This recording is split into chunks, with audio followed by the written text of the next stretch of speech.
Greetings and a warm welcome to you all.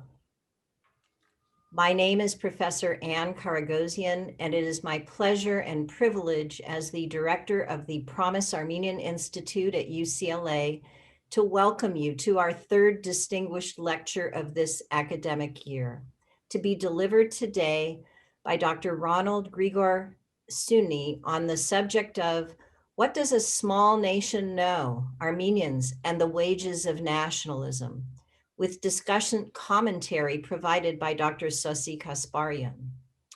What a profoundly important subject this is for this moment in Armenian history. Although we had hoped to be able to host events for the Promise Armenian Institute in person by now, we are delighted that Professor Suny has agreed to provide his distinguished lecture to us via the Zoom online webinar platform. And because of this, we are able to reach so many more of you from around the world with this lecture in real time. For today's distinguished lecture, I am grateful to note the co-sponsorship of the UCLA Richard Hovhannissian Endowed Chair in Modern Armenian History, the UCLA Center for Near Eastern Studies, the National Association for Armenian Studies and Research, and the Ararat Eskidjin Museum. Thank you all for your partnership in our endeavors. My UCLA colleague, Professor Sebouh Aslanian, will provide formal introductions for our speakers in a moment. But first, let me note that for those of you who are watching live via the Zoom webinar platform, you have an opportunity to send us questions through the following mechanism. Click on the Q&A button at the bottom portion of your screen and type in your question. Please be sure to be as specific as possible, and we will direct as many of the questions as are practical to our lecturers when they are finished speaking. We anticipate that the lecture itself will take around 50 to 55 minutes, and that the discussant commentary will take 10 to 15 minutes approximately, after which we will begin the Q&A session. Please note that this lecture is also being recorded for future viewing at our Promise Armenian Institute website. And now it gives me great pleasure to turn the webinar over to Professor Sebouh Aslanian of UCLA's Department of History. Professor Aslanian is the inaugural director of the Armenian Studies Center within the UCLA Promise Armenian Institute, and has been the holder of the Richard Hovhannissian Endowed Chair in Modern Armenian History since 2012. He is the author of From the Indian Ocean to the Mediterranean, the Global Trade Networks of Armenian Merchants from New Julfa, as well as numerous scholarly articles pertaining to early modern and modern Armenian history. Sebouh, I'll now turn this over to you. Thank you very much, Anne, for that introduction. Hello, everyone. I am Sebouh David Aslanian, a professor of history and the holder of the Richard Hovhannissian Chair of Modern Armenian History at UCLA. I also have the privilege of acting as the inaugural director, as Anne mentioned. I will provide first a brief introduction for each of our distinguished lecturer, Dr. Ronald Suny, followed by some remarks on his discussant, Dr. Sossie Kasbarian. We are truly honored and thankful to have them both join us in making this event possible.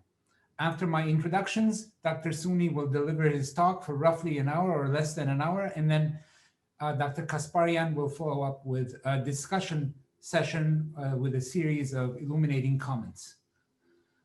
I ask the audience members and remind the audience members again that you should write down your questions and make them as succinct as possible and communicate them to us via the Q&A option at the bottom of your screens. When the lecture and discussions have concluded, we will field as many audience questions as time will permit to ask them to Dr. Suny. So now for my formal introduction to Dr. Suny. Professor Ronald Grigor Suny is the Charles Tilly Collegiate Professor of Social and Political History and the Director of the Eisenberg Institute of Historical Studies at the University of Michigan, and Emeritus Professor of Political Science and History at the University of Chicago. He was the first holder of the Alex Manukyan Chair in Modern Armenian History at the University of Michigan from 1981 to 1995, where he founded and directed the Armenian Studies program. Professor Suny is a prolific author with a long record of publications, mostly on the non-Russian nationalities of the Russian Empire and the Soviet Union, particularly those in the South Caucasus. Just to name a few of his distinguished publications, I will mention the Baku Commune, 1917-1918, Class and Nationality in the Russian Revolution, published by Princeton, 1972. The Making of the Georgian Nation by Indiana University Press, 1988 and 94, followed up with his Looking Toward Ararat, Armenia in Modern History, also Indiana University Press, 1993. The Revenge of the Past, Nationalism, Revolution, and the Collapse of the Soviet Union appeared from Stanford University Press in 1993. It's a very nice, compact, small monograph, followed by the Soviet Experiment, Russia, the USSR, and the Successor States, that appeared through Oxford in 98. Most recently, he is the author of, quote, They Can Live in the Desert, but Nowhere Else, A History of the Armenian Genocide, published on the centenary of the genocide in 2015. He has received many awards and fellowships, including a Guggenheim and the Middle East Studies Association Academic Freedom Prize for his work with Professor Müge Göcek, also of Michigan, in bringing Armenian and Turkish scholars together to further the study of the Armenian genocide. Professor Suny is currently working on a book-length essay on the recent upsurge of exclusivist nationalisms and authoritarian populisms, entitled Forging the Nation, the Making and Faking of Nationalisms. My introduction for Ron would be incomplete if I did not introduce a personal element into it. For as long as I remember, Ron has been a formative role model for me as a scholar and one of my inspirations for entering the field of Armenian studies. I first read him in the spring of 1990 while a much younger man at McGill University. The essay I read by him and plunged under its surface was a profound and transformative experience as I think about it in retrospect, and altered the way I look and understand the craft of history. I look at and understand the craft of history and, of course, Armenian studies. And I have that essay right here. It's in a special 1983 issue of the Armenian Review, edited by another mutual friend, Girard Libaridian. So his discussant today is Dr. Sossie Kasbarian, a senior lecturer in politics at the University of Stirling in Scotland. Dr. Kasbarian earned her doctorate from the School of Oriental and African Studies, SOAS, the University of London, in 2006. She has been a postdoctoral research fellow at the University of Edinburgh and has taught at SOAS, the Graduate Institute of International Development Studies in Geneva, the University of Lancaster in England, and the American University of Cairo. She is the co-editor of the prestigious journal Diaspora, a journal of transnational studies, and also a co-editor of the collection of essays that appeared in 2015, titled Diasporas of the Modern Middle East, Contextualizing Community, Edinburgh University Press. She is currently the co-editor of the forthcoming volume titled Diaspora and Stateless Power, Social Discipline and Identity Formation Across the Armenian Diaspora During the Long 20th Century, which is a volume in honor of Khachik Tololian based on a conference we had only a year or two ago at UCLA. Her current project is a comparative study of the different trajectories that transnational communities in the contemporary Middle East embody and enact, focusing on the Armenian diaspora. And I am proud to count her, as well as Dr. Suny, as cherished friends and colleagues in this small but burgeoning field we call Armenian studies. So without further delay, I now invite Dr. Suny to the floor, and then we will follow up with the comments and the discussion. Thank you. And thank you, Sebouh, and thank you, Anne, for this invitation. You guys have now invited me 3 times. The Promise Institute, for me, at least personally, is certainly fulfilling its promise. I've enjoyed these occasions. I've learned a lot, and it's been a really wonderful experience. So you're off to an incredible, great start. When I first came here to the University of Michigan to teach Armenian history a long time ago, I tried as hard as I could to tell my students the tragic and occasionally triumphant long story of how Armenians had appeared, had evolved, had fought to defend themselves and their lands, and how they managed to survive, much reduced in number and strength, into the present time. I worked diligently to take the fragmented pieces of a disconnected past and put them together in some kind of mosaic that would tell a coherent story of a brave people determined to survive in a dangerous neighborhood, even though constantly threatened by great empires to the east, the west, and the north. And then, as we all know, in the early 20th century, a desperate attempt by the Ottomans to eliminate them altogether in the genocide of 1915. That tale was indeed inspiring, and maybe it was for that purpose, to inspire, that the chair of modern Armenian studies at Michigan had been founded by the Manukyan Foundation. But there was a problem. I could not successfully, honestly weave the myriad and contradictory threads of that longue durée of history into a unified story.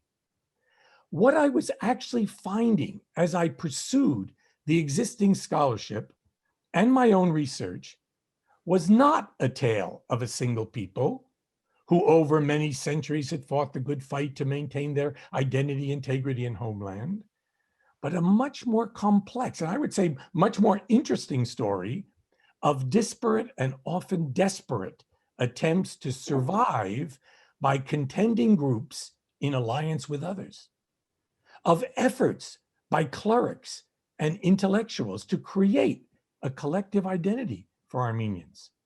That identity was first based on a particular kind of Christianity. Armenians took a universalist religion, Christianity, and made it their own particular Christianity. And then that identity, collective identity, evolved into modern notions of a nation. Now, how do I tell this story? Because it seemed contradictory and disconnected.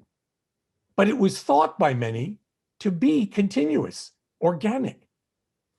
And what I think was organic was the selection, the continuation, the promulgation, sometimes the erasure and the recovery of national traditions. As I wrote in Looking Toward Ararat, the book that Sebouh mentioned, quote, pre-modern Armenians conceived of themselves primarily as a religious community. And only much later of what we take to be a nationality today was contained in this religious identification in earlier times and transformed then, I would say, into different things in modern times. Armenians, in other words, were not from their earliest appearances to the present day the same people genetically, racially, or even culturally, but people who in different times identified with being Armenian, and they adopted and developed traditions and ideas about what they took to be Armenianness from the past, remembering and forgetting parts of what had been experienced, and then reinterpreting that experience in the light of their own time and what was needed to survive and prosper. Armenians throughout history may have had similar or shared genes. In fact, with most human beings, we share the same genes. But they also may have shared at different times, but in different ways, a way of life. But more important, I was thinking, than any objective, continuous characteristic was the subjective sense of self, of who they were. And that sense shifted, changed, morphed over time. Belonging to a nation, I was beginning to argue, is a matter of consciousness and feeling. It's an affective, emotional affiliation as much as a choice based on the context in which you were born and raised. At roughly the same time that I was going through these problems, trying to figure out what to say about Armenian history, my courses and early articles on Armenian history were influenced by what you can call an epistemological revolution, a revolution in knowledge, a paradigm shift among scholars precisely about the question of what is a nation. In other words, I arrived in Michigan as a regular tenured faculty member in the fall of 1981, and roughly 2 years later, around 1983, serious intellectuals all around the world, many of them Marxists or Marxisants, turned to examine the subject of nationalism. And indeed, in that single year of 1983, 3 major books, very influential on me, appeared that shaped the discussion about the origins of nations and the eruptions of nationalism. One was by an anthropologist, an anti-Marxist, Ernest Gellner. Another by a political scientist who was a peculiar kind of Marxist, Benedict Anderson, the author of this incredible book, Imagined Communities, and that concept of the nation being an imagined community just became universal among scholars. And then the Marxist historian Eric J. Hobsbawm and his colleague Terence Ranger in a very interesting book called The Invention of Tradition, how traditions, in fact, are conceived, invented, reinvented, and so forth. And there were others. There was the philosopher Etienne Balibar, the sociologist Emanuel Wallerstein. These were all people engaged in a lively discussion in seminars on the intersections of the ambiguous identities of race, nation, and class. And across the globe, people were convinced that there was a kind of strange thing going on, a retreat back to nationalism. So this discussion was also reflected and was, in fact, inspired by what was going on in the real political world. People were moving away from cosmopolitanism, multinationalism, even though those were being expressed and put forth, into more ethno-nationalism.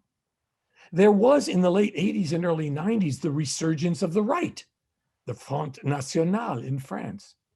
There was the transnational fallout from the 1979 Islamic Revolution in Iran.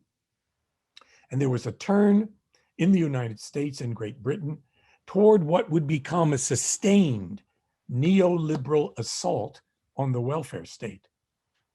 Nationalism, which many liberals, Marxists, and others had imagined was disappearing, now at the end of the 80s and in the 90s, was boldly, aggressively reappearing on the historical stage. Within a decade, the Soviet Union disintegrated, socialism was in retreat, and ethnic conflict, armed now with a new phrase, ethnic cleansing, was rampant. So nationalism and empire along with it became new themes that the universities, that the academy began to take up.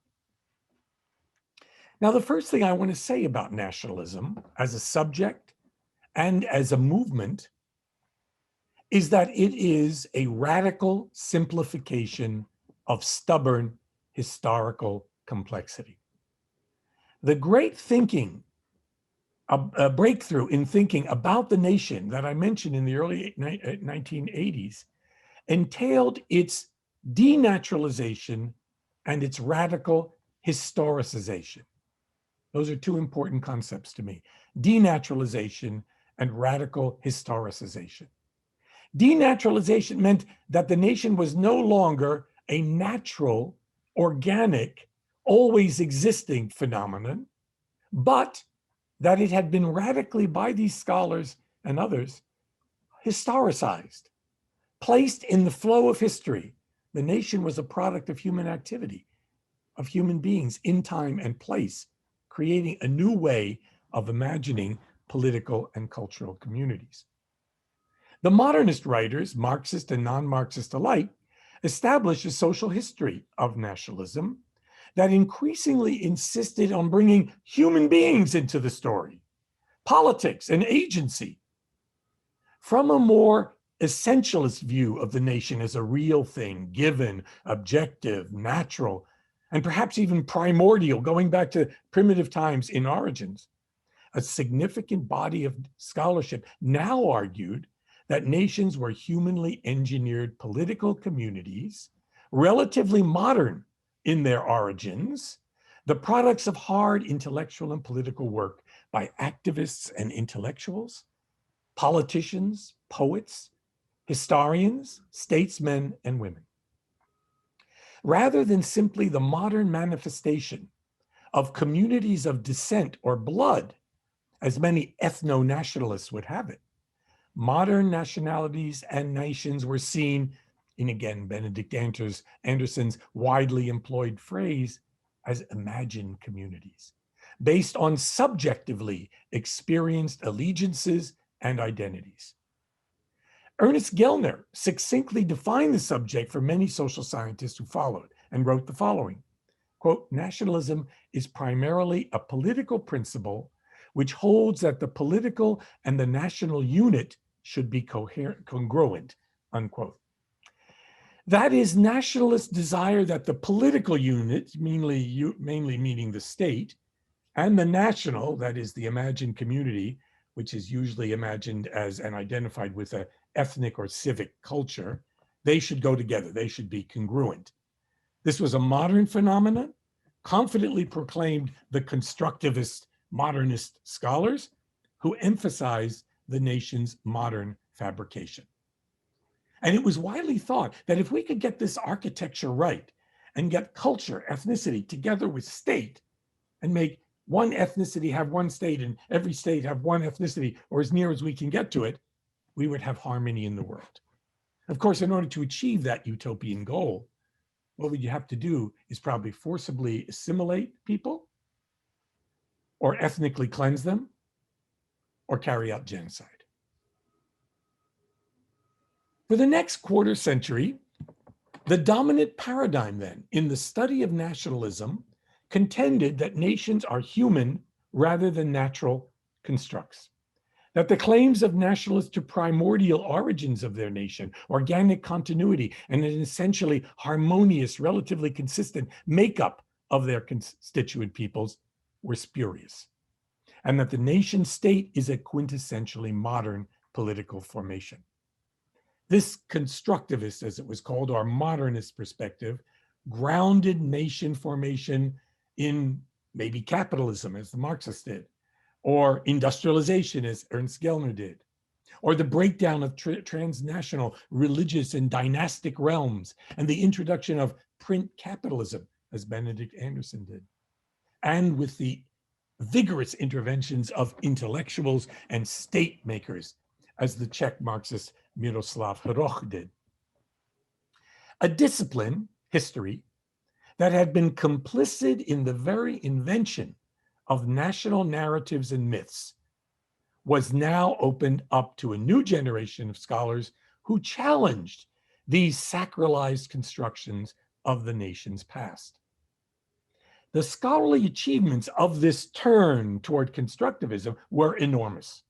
Dozens of monographs on particular nationalisms, rich theoretical debates on the role of the state, on war, international politics, and a general shift from political to social to cultural explorations of the origins and enduring power of the nation form. Now, as Sebouh mentioned, currently I'm writing a book-length essay on the history of nations and nationalism. I've entitled it Forging the Nation, the making and faking of nationalism. Forging having those two meanings in English, making like forging steel, and faking like counterfeiting money. forging money. In this work, and I argue that earlier than modern times, the homophily, that is, birds of a feather flock together, the similarities between people, the homophily of one's neighbors and relatives, and hostility toward foreigners, or as they're often called, barbarians, are common to almost any group, since groupness is always based on inclusion and exclusion. So those early communities before modern times should not be called nations, where the central ingredient is that culture, your civic or ethnic culture, gives you the right to political representation, autonomy, a state of your own, a piece of territory, a homeland, etc. The equation of culture and politics is what makes a nation. From the most ancient texts, distinctions had always existed between one people and another. Crucial, however, is how difference is defined. Not understanding the other can occur as soon as the stranger, who looked a lot like your countryman, opened his or her mouth. Think of the biblical verse. The Gileadites captured the fords, I'm quoting here from the Bible, Old Testament, of the Jordan leading to Ephraim. And whenever a survivor of Ephraim said, "Let me cross over," the men of Gilead asked him, "Are you an Ephraimite?" If he replied no, they said, "All right, say Shibboleth." And if he said Sibboleth, because he could not pronounce the word correctly, they seized him and killed him at the fords of the Jordan. 42,000 Ephraimites were killed at that time. Bizarre, right? But enough to make you another and be killed on basis of your identity. Not being able to speak, what Russians said, Niemets, a word unable to speak, meant German for them, could be fatal. To know the language of another was often in these communities an admission to being human. Now, in all times, as Gellner and others remind us, mankind, humankind, has always lived in groups. Groups have often persisted over time. The loyalty that people feel toward that group is important, and it has to exist with some traditions or myths or history, a shared idea of origins, perhaps, shared idea of fate, all of these things which make up some kind of culture. But politics was outside this often. Politics came from physical conquest, as in armies. We are now superior and we control you. That's the nature of empire. Or it came from paternity, from dynasty. My dad was the boss here, and now I'm the king. So sorry about that. Or from, in fact, divine right. God made me the ruler in this area. That's very different from when your culture, the people themselves, constitute as the nation, give political power upward. Note that the nation, the modern nation, also has implied in it a notion of democracy and a notion of political popular sovereignty. Doesn't always realize that, but in its ideal form, that is basically what it is. So basically what these modernists or constructivists have been saying about the nation in the last 3 decades, and some were earlier saying this like Ernst Renan in the late 19th century, is precisely how are we defining what's new about nations in the age of nationalism? What does it mean when politics are primarily about peoples organized as nations in a larger discursive universe that is a big discussion in which legitimacy of governments derives not from God, not from conquest, not from paternity, or as in empires, superiority of one class over another, but from an imagined community of people equal to one another, horizontally equivalent to one another in the law, at least, if not in reality, that's designated as the nation and therefore provides the right to rule to a given government. That's the argument of the book, and that's the point I want to make. That's what makes nations unique, and that form, the nation form, has become hegemonic in the world in our own time. So I guess to be clearer, the nation in its full modern splendor, whatever you call it earlier, and you can use the term whatever you want, this is the way I'm understanding it, was only possible once a discourse of the nation, a universe of available meanings about the nation was cobbled together in the late 18th and 19th centuries. That the modern nation form, which would be the raison d'etre and goal of nationalism, is fundamentally about the coming together of culture as a justification for political self-rule. It's a kind of rational passion. It's an emotion, a fervor, the affective expression of national identity, which in the discourse of the nation has to be fully realized in statehood, territory, that is the homeland, some piece of the world's real estate, and popular sovereignty.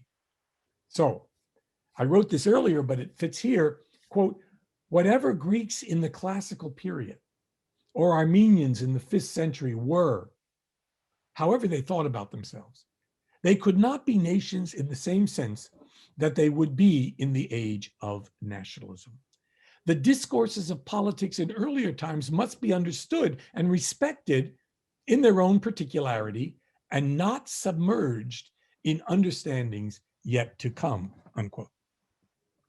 We look into history to discover why meanings of terms used in the past are no longer what they mean in the present. And that's what I'm going to try to do in this book and try to show why the modern nation is so distinct from what was meant in all the various ways that the term nation was used earlier. By the way, Edward Spencer in Elizabethan times used nation to mean a flock of birds.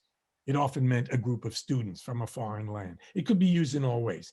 But in the modern times, it's this peculiar, particular combination of culture giving in the group, the people, the nation, giving the right to rule to an elite of some kind. So nation is what I'm talking about, and that's why I'm distinguishing what happened earlier from others, from these earlier things. And I keep a loose idea of culture that I borrowed from one of my friends and mentors, William H. Sewell Jr. My real professorship at the moment is now named after him, that a culture is a system of symbols possessing a real but thin coherence that is continually put at risk in practice and therefore subject to transformation. In other words, cultures are not like billiard balls on a green felt table. They are porous, they are fluid, they move between, we borrow, we forget, we remember. And that was true of Armenians as well. So this group of people that imagines itself to be a political community with a shared culture, it could be ethnic, as it is often with Armenians, or civic in Switzerland or the United States, distinct from the rest of humanity, then believes that it deserves human self-determination, which usually entails self-rule, control of the territory, and perhaps a state of its own. That is my argument about what nation is. So what is nationalism then? Nationalism is a sentiment, or maybe a doctrine, maybe a movement that expresses primary or ultimate loyalty to and affection for a particular nation and dedication to its promotion and advancement. So what could be wrong with that? Nationalism is an affective disposition, a feeling, but a feeling with consequences. Or as Rogers Brubaker of UCLA puts it, nationalism can be thought of as a form of remedial political action. It addresses an allegedly deficient or pathological condition and proposes to remediate it, unquote. Well, in my argument in this paper, I'll say there are real serious problems with nationalism. Nationalism, I will argue, can either be progressive, as it is in anti-colonial nationalism, at least for a while, or it can be reactionary and highly dangerous, as in ethno-nationalisms that tore apart Yugoslavia in the bloody, even genocidal wars. So I worry, as a historian, about nationalism's radical simplifications. And I see nationalism as both the ally and the enemy of history. And history and historians have long been complicit in the forming of nations, which to a large degree are based on the stories of origins and victories and defeats and triumphs and long continuities between the past and the destiny of the nation. In other words, the organic narratives, the arc of historical books and texts then influences the way people think about nations as well. Over time, nations and historians have worked together, the one bolstering and supporting the other. But coincidentally, nationalism has also been the enemy of the historian's true enterprise, which is the accurate recreation of the past, the objective, as far as possible, examination and analysis of where we have come from.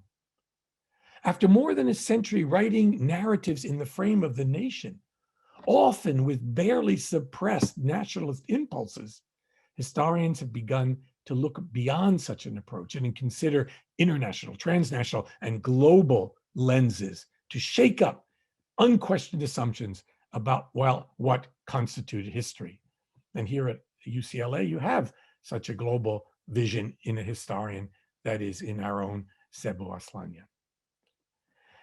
But nationalism has infected history, particularly in the South Caucasus and among Armenians, as well as Georgians, Azerbaijanis, and Turks.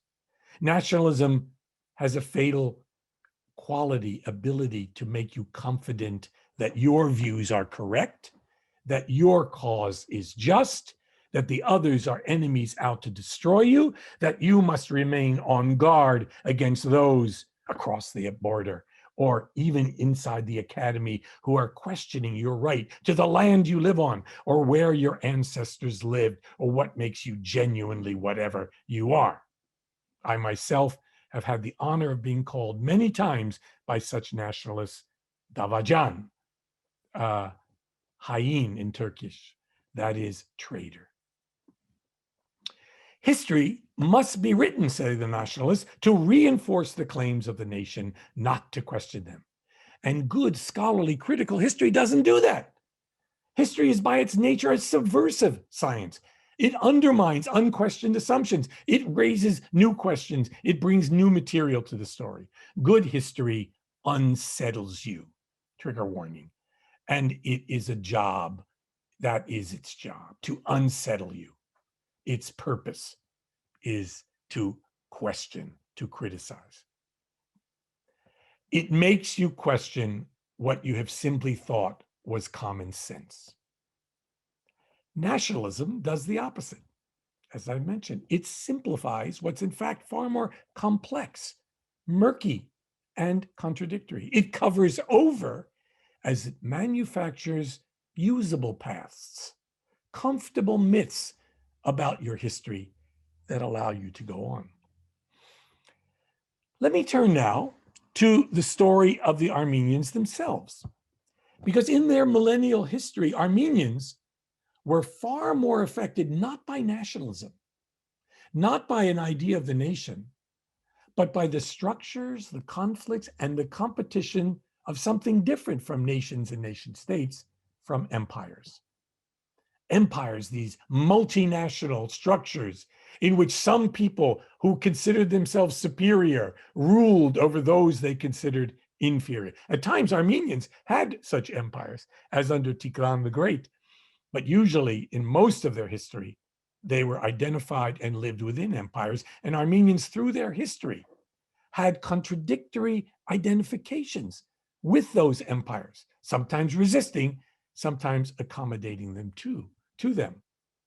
Now, early in their history, in the 4th century, they adapted a new particular brand of Christianity. They identified with different territories and local kings and nobles called Nakhararder. Until the early modern period, the leading clerics and intellectuals among Armenians did not identify primarily with ideas of culture, legitimizing rulership, or the people being sovereign that would dominate in the modern nation. That came only in the 19th century, that when ethno-nationalists could begin to conceive that these multinational empires were doomed and the future belonged to ethnically homogeneous states. Vartan Mamikonian was not a nationalist.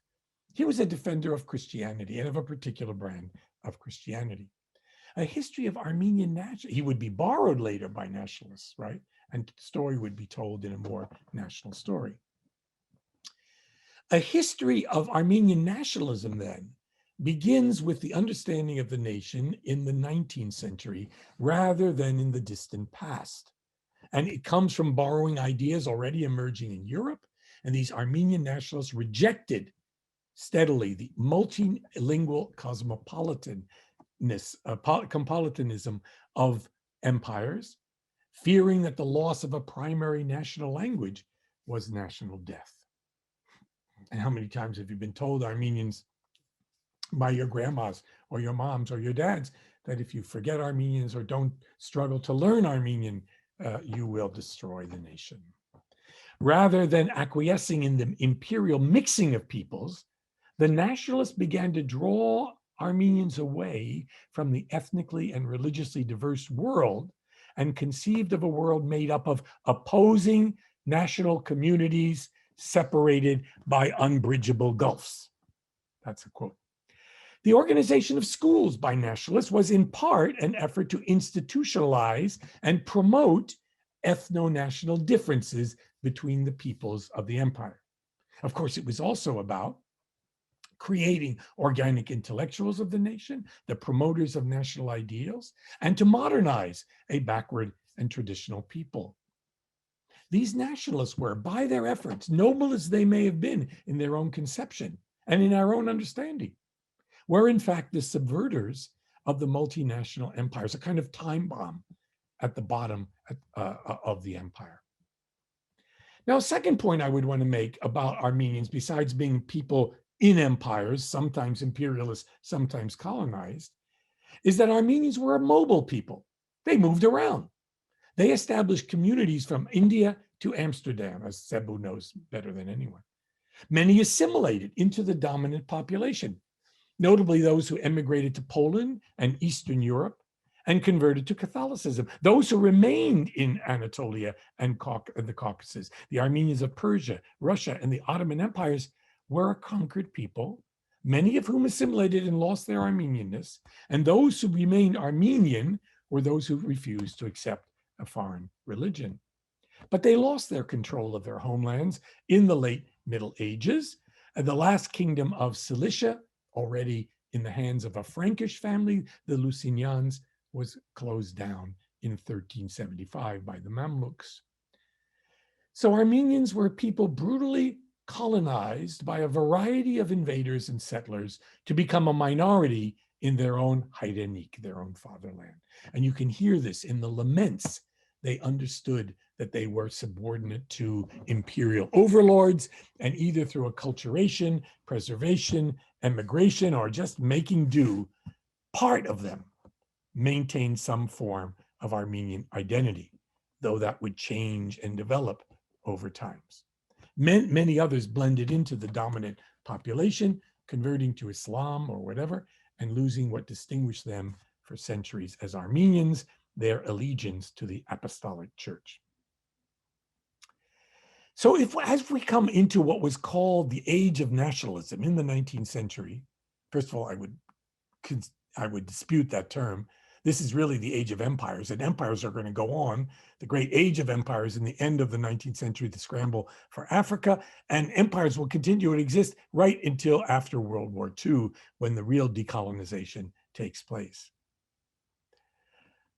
But there was a growing, though minority, development among Armenians of a kind of exclusivist ethno-nationalism, and even smaller nationalism, which wanted to separate from the empires. That story doesn't really tell us much about Armenians. Armenian nationalists and political parties that developed at the end of the 19th century had to face the fact that Armenians, both in the Russian Empire and the Ottoman Empire, where the majority lived, were torn between those who sought a life within the empire, who were ready to accommodate themselves to the cosmopolitan imperial setting, particularly if they could get some reform, some amelioration, some tolerance of their difference and their own way of life. That was on one side. And those radicals, particularly influenced by Caucasian, that is Russian Armenians, and Western nationalisms, who were intrigued by the possibility of greater self-rule. Still, most Armenian political parties in Russia and the Ottoman Empire wanted some degree of rights, autonomy, and protection from the imperial state rather than full independence. The major independent-minded party was the Hunchak party, a Marxist party. What's been overlooked by historians, I would say to a fault until recently, this is something I tried to emphasize in my book on the genocide, they can live in the desert but nowhere else. What's been missed is the variety of ways Armenians accommodated to Russian and Ottoman society and worked in conjunction with the state. Some Russian Armenian historians, younger ones, like some of our students here from Michigan, now teaching at USC, Richard Antaramian and our dear friend Zovinar Derderian have emphasized in their work precisely this complex connection between their Armenianness and their imperial Ottomanness. The long literary tradition and established presence in the highlands of Eastern Anatolia and Southern Caucasia made it easy for many Armenians to identify with a homeland. That is the highlands of Eastern Anatolia. That was their Hayrenik. And for Armenian intellectuals and many foreigners, Armenia was basically associated with the so-called 6 Armenian vilayets. That was Yerkir, that was the homeland. And then the dispute among nationalists was how it ought to be governed, whether it should be autonomous or Armenians should be independent. Okay, this developed, and this was an important element among these Armenian nationalists and the parties like the Dashnak Suchun, the Hunchaks, the Armenakans, the Ramgavars that developed out of this milieu. The problem for Armenians was that all the efforts at reform in the Ottoman Empire in particularly, less so in Russia, but even there as well, the Tanzimat, the experiments of Ottomanism with policies that would be egalitarian among all peoples, those failures, and the shift, particularly in the Ottoman Empire under Abdul Hamid II in the late 19th and early 20th century, toward policies preferential to Muslims, arming of the Kurds who carried out predations against Armenians in Eastern Anatolia in the Hamidiya regiments. These things only made the situation worse, made the nationalists, a small number though they were, we shouldn't exaggerate that, in these empires, made them more radical, more revolutionary. And Armenians late in the 19th century turned to terrorism and to revolution. But interestingly enough, in some ways, allied as often they were, particularly the Dashnaks, with Turkish nationalism, Young Turks as well, as difficult it was, when the Young Turk Revolution occurred in 1908, the Armenian revolutionaries basically laid down their arms. They said, we're going to work within the Ottoman constitution. We're going to work for better rights, some degree of autonomy, recognition of the uniqueness of Armenians within our empires. Now, much of Armenian nationalism was quite radical and could use bloodthirsty rhetoric. Think of the novels of Rafi. Or indeed, I'll give one example, Raphael Patkanyan's poem, The Tears of Ararat, where the river itself laments that, quote, the filthy Turk or Persian, unquote, lives along her shores and Armenians are scattered. My own Armenian nation, the poet writes, is banished far away. A godless, barbarous people dwells on our banks today.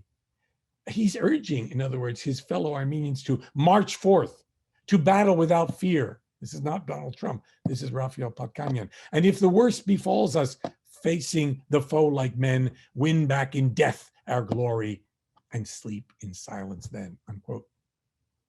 So these are people who are urging activity, revolution, and even terrorism at different times.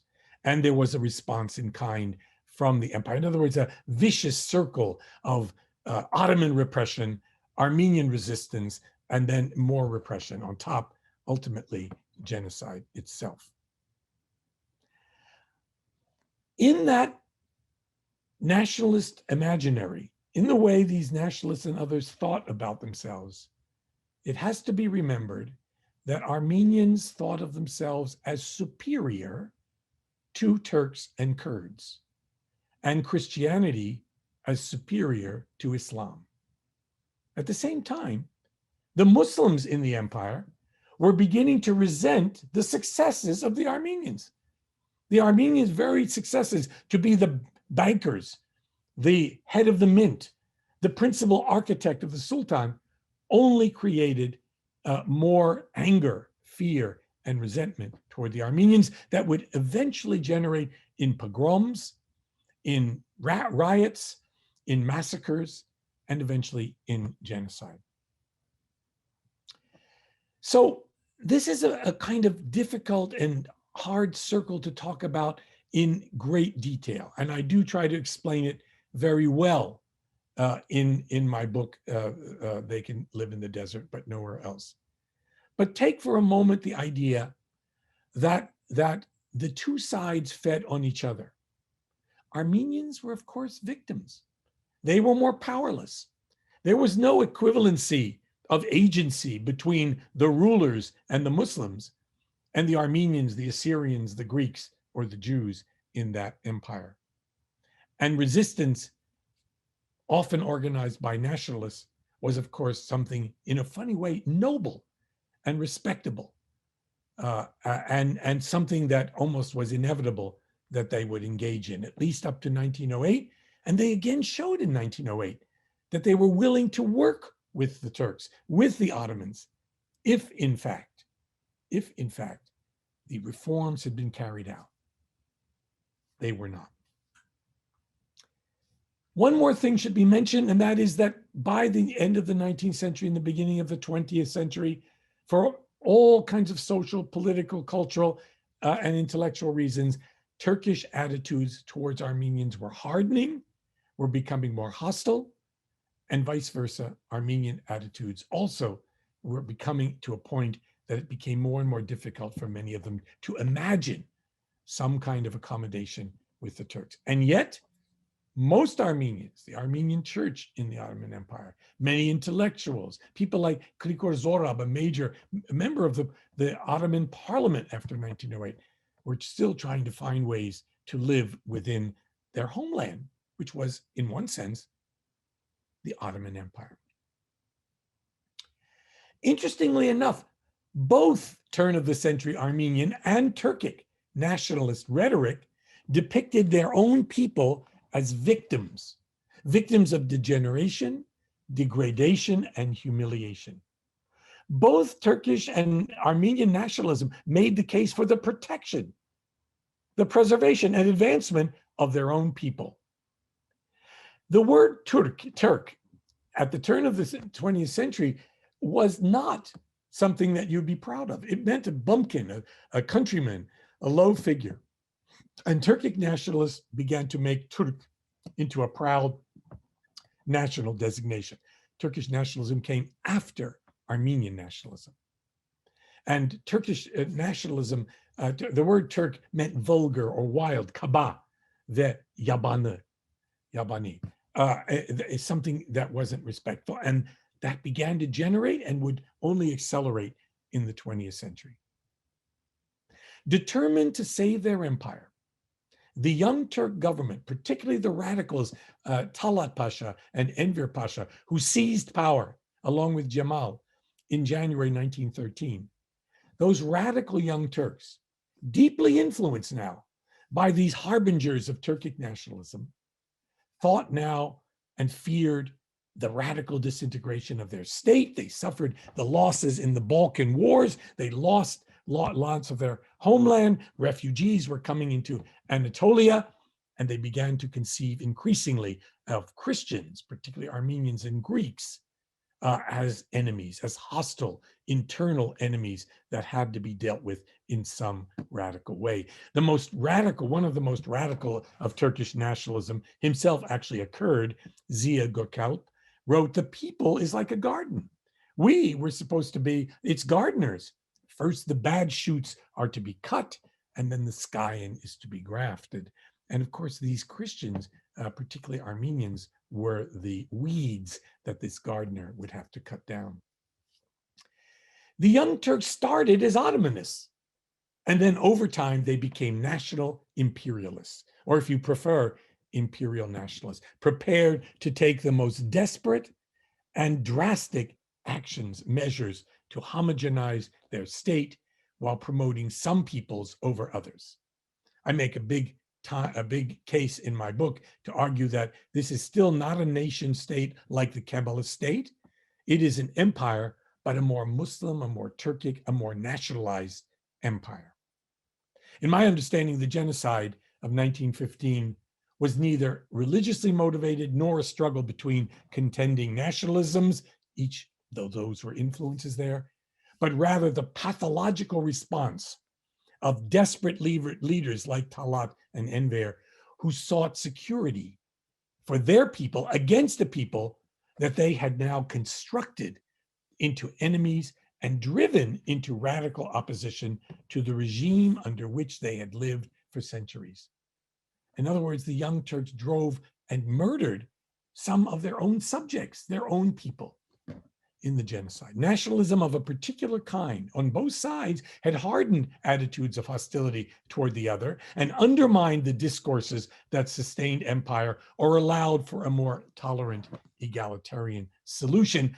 Though, interestingly enough, as Grigor Balakian's book shows, the many Armenians to the bitter end were trying to find a way to accommodate and live in their empire along with the Muslim peoples. As I mentioned too many times in this lecture, and I'm coming now to the conclusion, nationalism is this radical simplification that divides what formerly had been complexly understood and interwoven. The cosmopolitan subjects of imperial societies were required by full-blown nationalists to give their primary loyalty to the nation, usually to the exclusion of any other or to the empire. Lines were drawn more clearly between peoples. Nationalists policed the boundaries of the ethnic community, deciding what rules applied, what conventions were to be observed, what traditions were authentic, and which were not. And as we've seen, empires within which diverse communities managed in difficult conditions to live together contribute itself inadvertently to the consolidation of nationalist discontent by repressing cultural expression.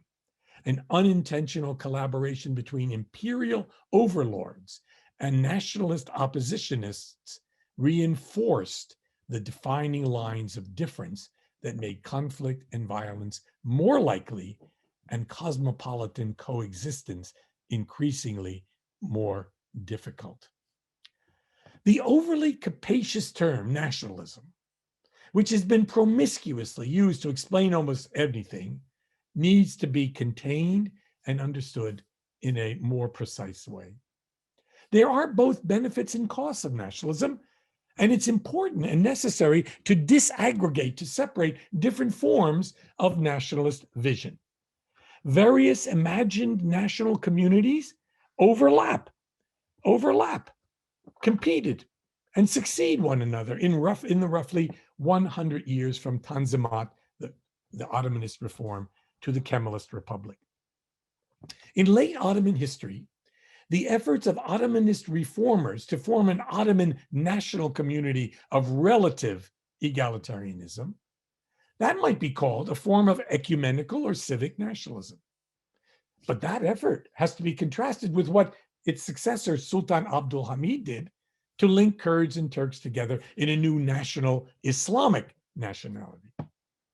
At the turn of the century, genuine Turkic ethnic nationalists proposed a greater infusion of Turkic elements into state governments and social arrangements, which then more and more excluded the Christians and the other peoples of the empire, and humiliated by the defeat by Christians in the Balkan Wars of 1912-1913, the Young Turks adopted a more radical nationalist rhetoric of revenge and Turkification, Islamification of their population.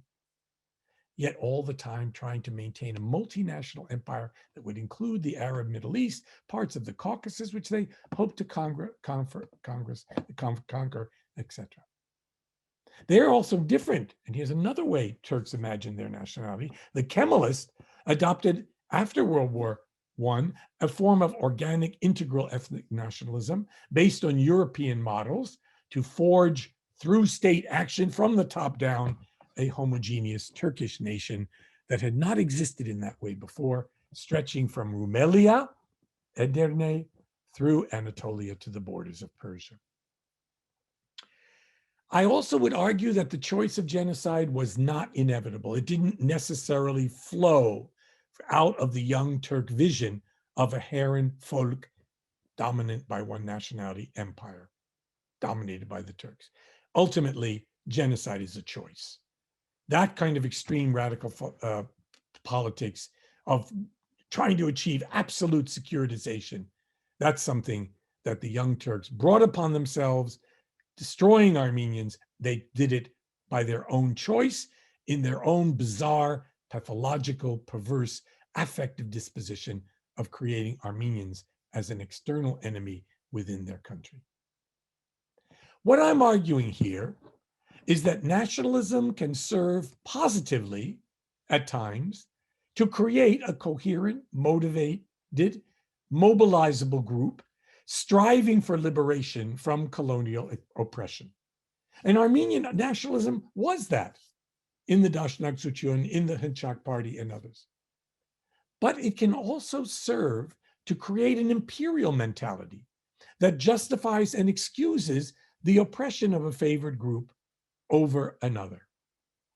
When a national mentality is inclusive, tolerant, democratic in orientation, the kind of nationalism imagined by liberal nationalists, it is likely to abjure violence over others. And one of the theorists of liberal nationalism, the Israeli scholar Yael Tamir, claims that national membership, I'm quoting, unlike membership in a gender, class, or region, thus enables an individual to find a place, not only in the world in which he or she lives, but also in an uninterrupted chain of being.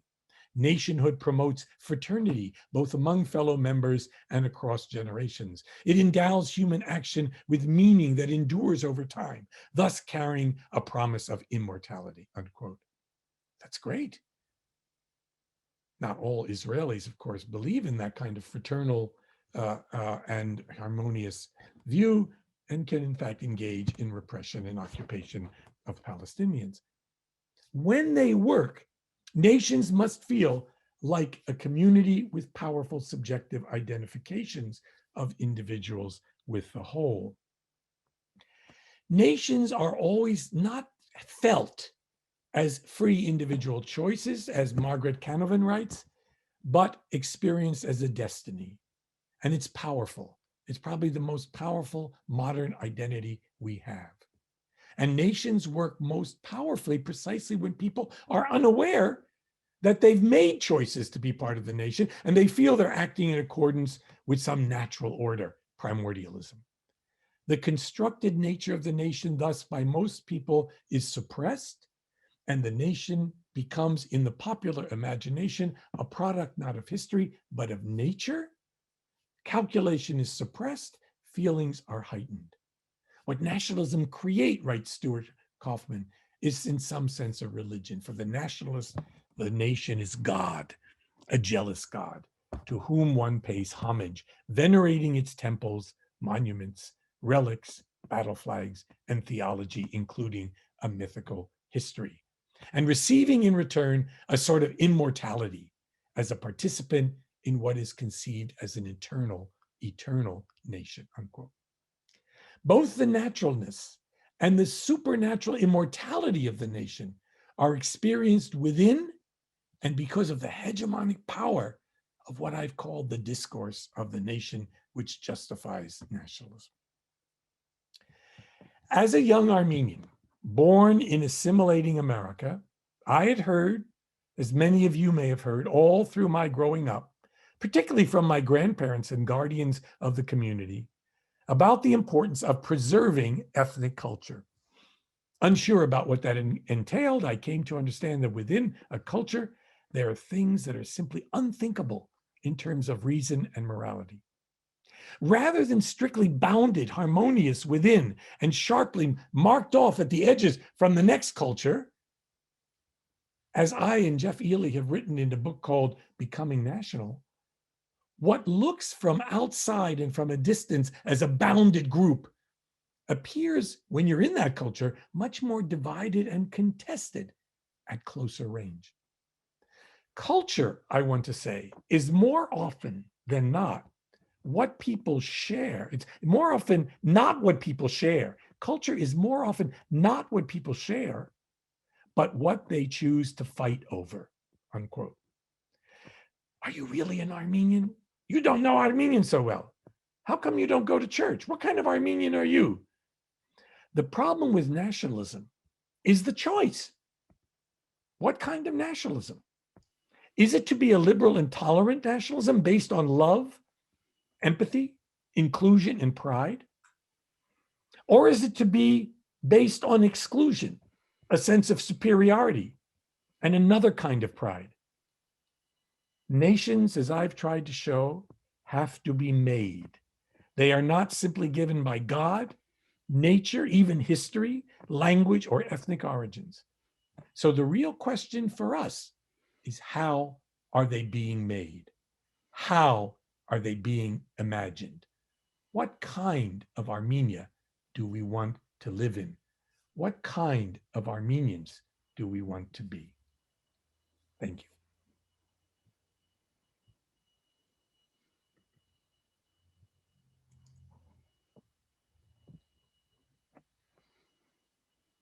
Now I would like to invite our discussant, Dr. Kasbarian. Sossie, the floor is yours. Thank you very much, by the way, also, Ron, for that wonderful talk. Thank you.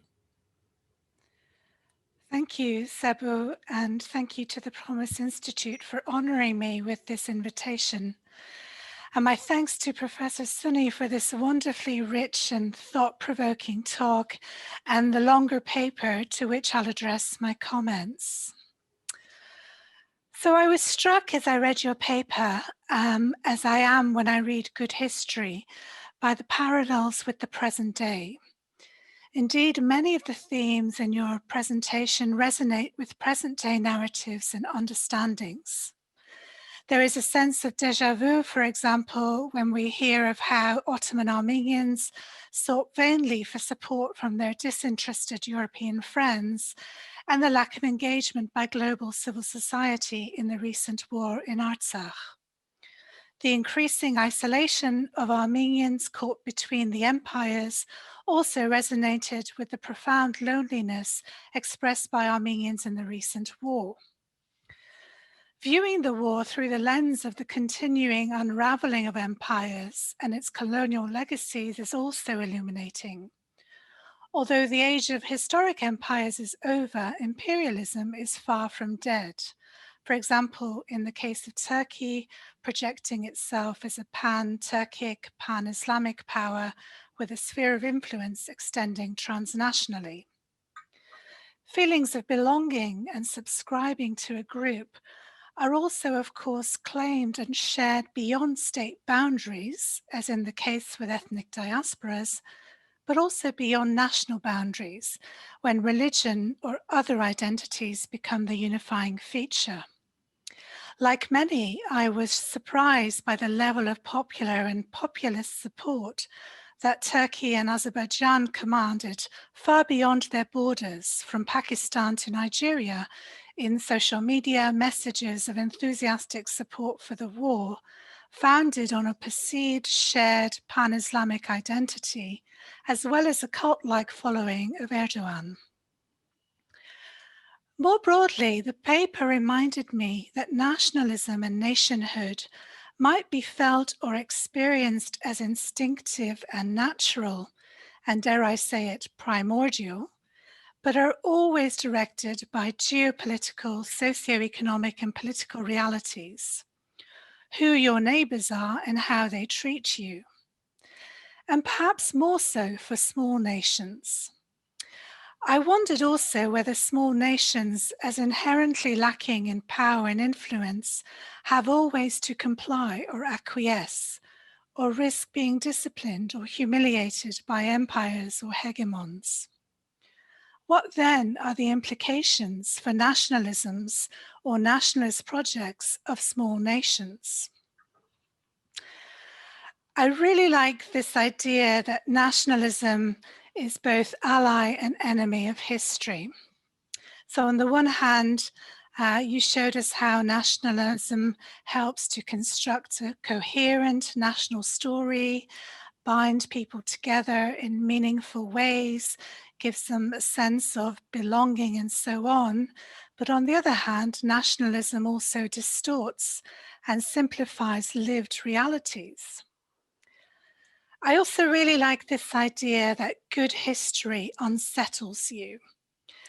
And I wondered whether good history also requires good students, the maturity, openness, and integrity to hear and learn that which is uncomfortable and challenging. So history gets to the heart of who we were, who we are, and who we wish to be. Image matters, whether to ourselves or to others. So Scotland, where I have lived for the past 10 years, is another small nation, population of 5 million. The national narrative in recent years has had to grapple with and reconcile two seemingly contradictory notions that get to the heart of the Scottish nation. Firstly, that Scotland has suffered from the English yoke of imperialism, and secondly, that Scotland was an active part and beneficiary of the British Empire. Even the street I live on is named after a Scottish slave trafficker.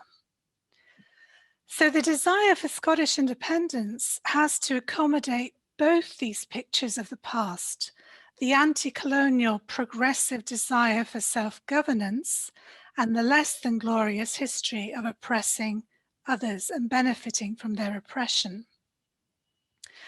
Similarly, a significant part of Scottish nationalism is about distinguishing itself from the English other.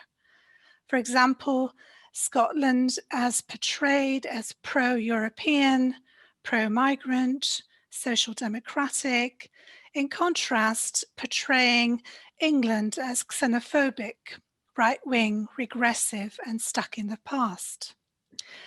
Therefore, it would seem that even the civic nationalism that Scotland prides itself on has elements of ethno-nationalism, at least when it comes to their southern neighbour. So history, perhaps more than any subject, has the potential to construct the nation and future generations, and your paper highlights the crucial role played by schools. So it matters if we don't teach the history of empire, histories of women, subaltern histories, histories of indigenous people, because these silences and absences then manifest in our societies in profound and destructive ways. As we see history and the academy more widely being decolonized, we see hegemonic power structures and narratives being questioned and dismantled. History can therefore be reduced to a tool by a national state, but it also carries within it the potential to challenge and undo it. No wonder then that states are so intent on maintaining control of national histories. So I want to move on to relating some of the themes emerging in your paper to the more recent situation in Armenia. And here I want to think about how our understanding of history affects our present day, but also our future. The recent war in Artsakh was both portrayed and experienced within a historical framework. So we saw a very clear recent example of history informing the present in terms of emotions, narrations, and understandings. The legacies of the genocide and other historical violences in the Armenian experience hold very real resonance for present-day Armenians, not just in Armenia and Artsakh, but in the global nation. And the plight of the Artsakh Armenians was framed and felt as the latest wave in a long history of dispossession. And here, of course, the significance of active Turkish military involvement cannot be overestimated as triggering this connection to the genocide. The pervasiveness and level of hate mobilized against Armenians on social media, the intimidation and aggression on the streets, not just of Azerbaijan and Turkey, but of Europe and America by grey wolves and so on, of course, escalated this. This war galvanized Armenians not only in Artsakh and Armenia, but also in the diaspora, in a manner unprecedented by any other event in modern Armenian history. So here, particularly from the transnational dimension, I wonder, as constructivists, as modernists, how we explain this intensity of emotion. On the one hand, the level of hatred and mobilization unleashed by global supporters of the war, of Turkey and Azerbaijan, and on the other hand, the global solidarity among Armenians, many of whom were far removed from diaspora or national infrastructure. Is this an aspect of the rational passion you speak of, the affective expression of national identity, an affective disposition? A feeling, you say, with consequences? Is it linked to the form of remedial political action that Brubaker talks of and seen as a necessary response to a perceived crisis or a need of that moment? The worst kinds of nationalisms, we agree, therefore fuel a situation where antagonistic nations construct and reproduce narratives and belief systems which exclude or demonize the other, and also then lose the possibility of non-antagonistic contact with the other. So the logical conclusion is the erasure of the other, whether culturally, politically, or physically. We know that exclusionary nationalist narratives of history prevail in Armenia and Azerbaijan. Memories of terrible atrocities, violence, and dispossession are revived and coalesce to reinforce ideas of the other as the enemy who transcends time and context. If we agree that mutually antagonistic nationalisms built on exclusionary histories that belittle or demonize the other will reproduce polarization and animosity, how do we start thinking about alternative approaches or indeed other histories or national histories? Even thinking about trying to understand the historic roots of this war and make space for the other in the national story are almost inconceivable in the present climate. Perhaps it is too raw and too soon to contemplate, but as a small nation, contemplate it we surely must. History and historians have a crucial role here, and one that cannot be usurped by nationalists. Professor Suny, through your distinguished scholarship, but also through your pioneering activism with the Watts Project, which Sebouh mentioned, for those who don't know, the long-running workshops on Armenian Turkish studies, I wondered whether there are useful parallels and insights you could share. Writing shared histories that engage with the other in full, uncomfortable, unsettling realities can be an emancipatory project. In my own involvement in the much smaller PATS group in London, and this was the project for Armenian and Turkish studies inspired by Watts 15 years ago, we consciously positioned ourselves in a post-nationalist space. This was experienced as a space where we constructed friendships and solidarity based on shared common understanding of the genocide and a desire for a common future, one that healed its fracture, but also harked back to periods of coexistence and conviviality in history that you talked about in your paper. Those heady days, at least for me, have given way to a fear that these civil society projects are inevitably confined to the few and cannot seriously challenge authoritarian states and hegemonic nationalisms. Peacemakers engaged in Armenian Azerbaijan have also expressed huge disappointment about the lack of progress made by bridge-building initiatives confined to the few and not seeping into mainstream society. Indeed, young Armenians and Azerbaijanis have lived apart for decades and lack the older generation's experience of sharing space, albeit with tension. By demonizing the other, this form of nationalism robs geographic neighbors of being neighborly or familiar, of encountering the other in mundane ways and on their own terms, getting to know them as intimate strangers by virtue of sharing space and histories, and also robs the nation and the self of the opportunity to be expansive and evolving. As the paper demonstrates, nations as imagined communities are always to some extent under construction. And the question remains, if I could quote Professor Suny, by what kinds of nationalisms? Thank you very much, Sossie. Very, very wonderful textured response and series of reflections to an equally wonderful distinguished lecture.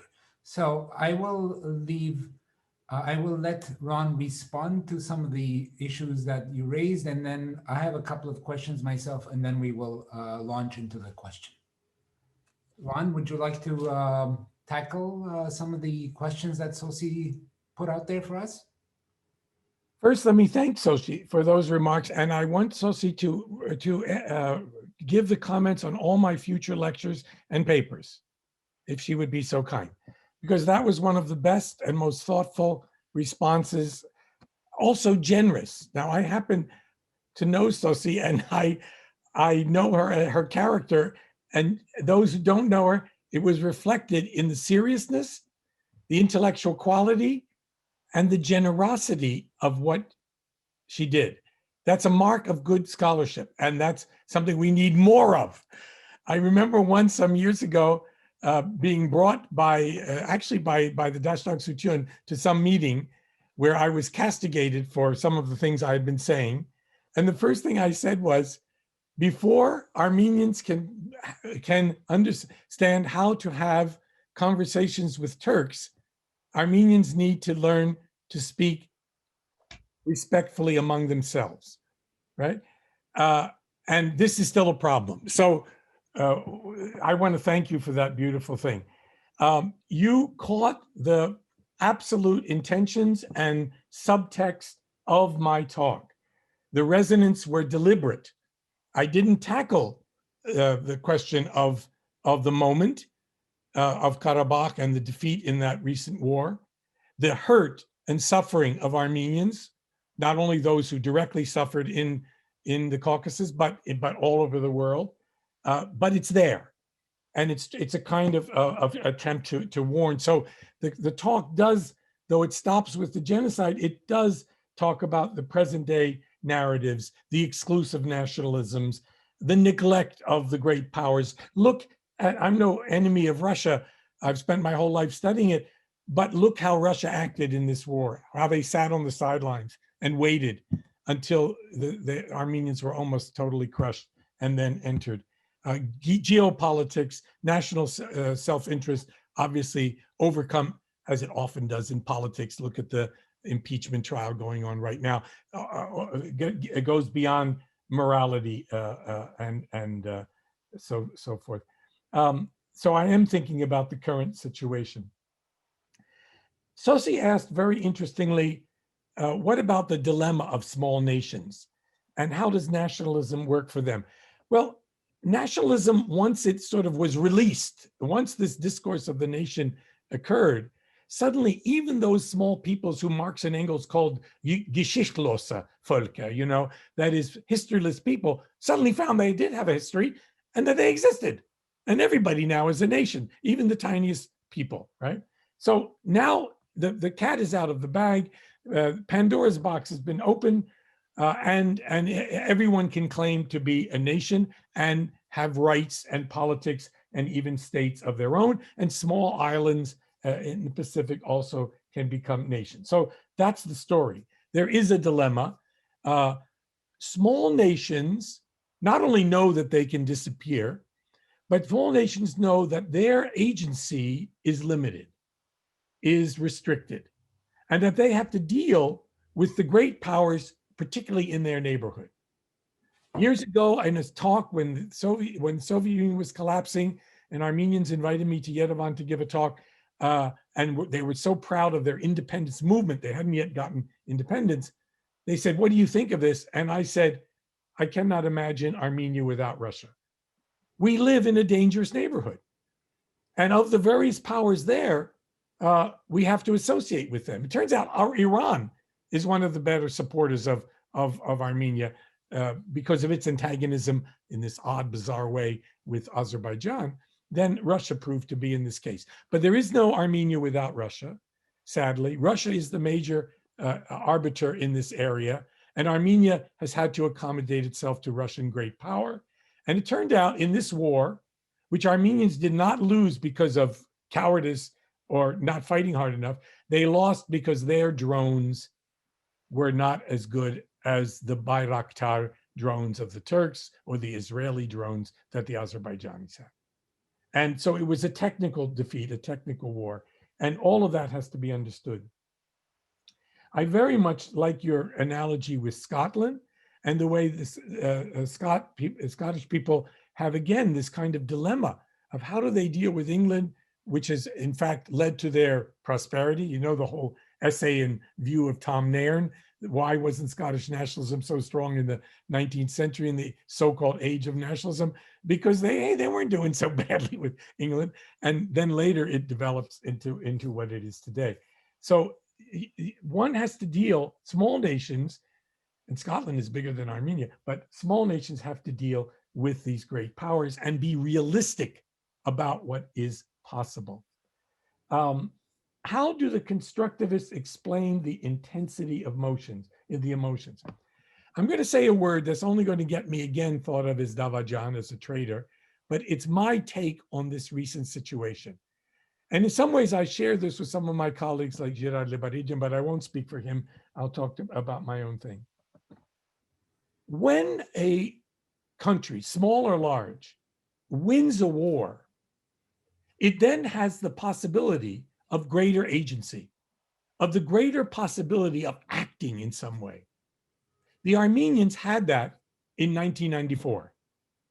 And for all those years, from 1994 until 2020, they had more of a possibility of compromising, of making a deal. And there were attempts by Levon Ter-Petrosyan, you remember, and you know how that ended up, than any other group. The Israelis have a greater possibility of making a deal and bringing real peace in that area than do the Palestinians. They have the cards in their hand. And yet there's a perverse incentive if you win the war. Why should you agree? You won.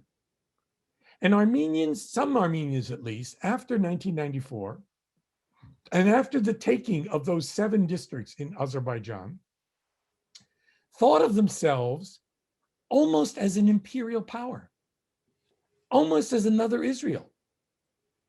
If Israel could do this, why couldn't we do it? And they even thought of colonizing some of those areas. It didn't work out so well. And ultimately, those visions, those kinds of nationalisms, which even the more democratic regime under Pashinyan harbored, prevented the kind of creative, gutsy, brave initiatives that might have made the situation better. Now, I don't know the details of the negotiation. Azerbaijan may have been resistant to any compromise.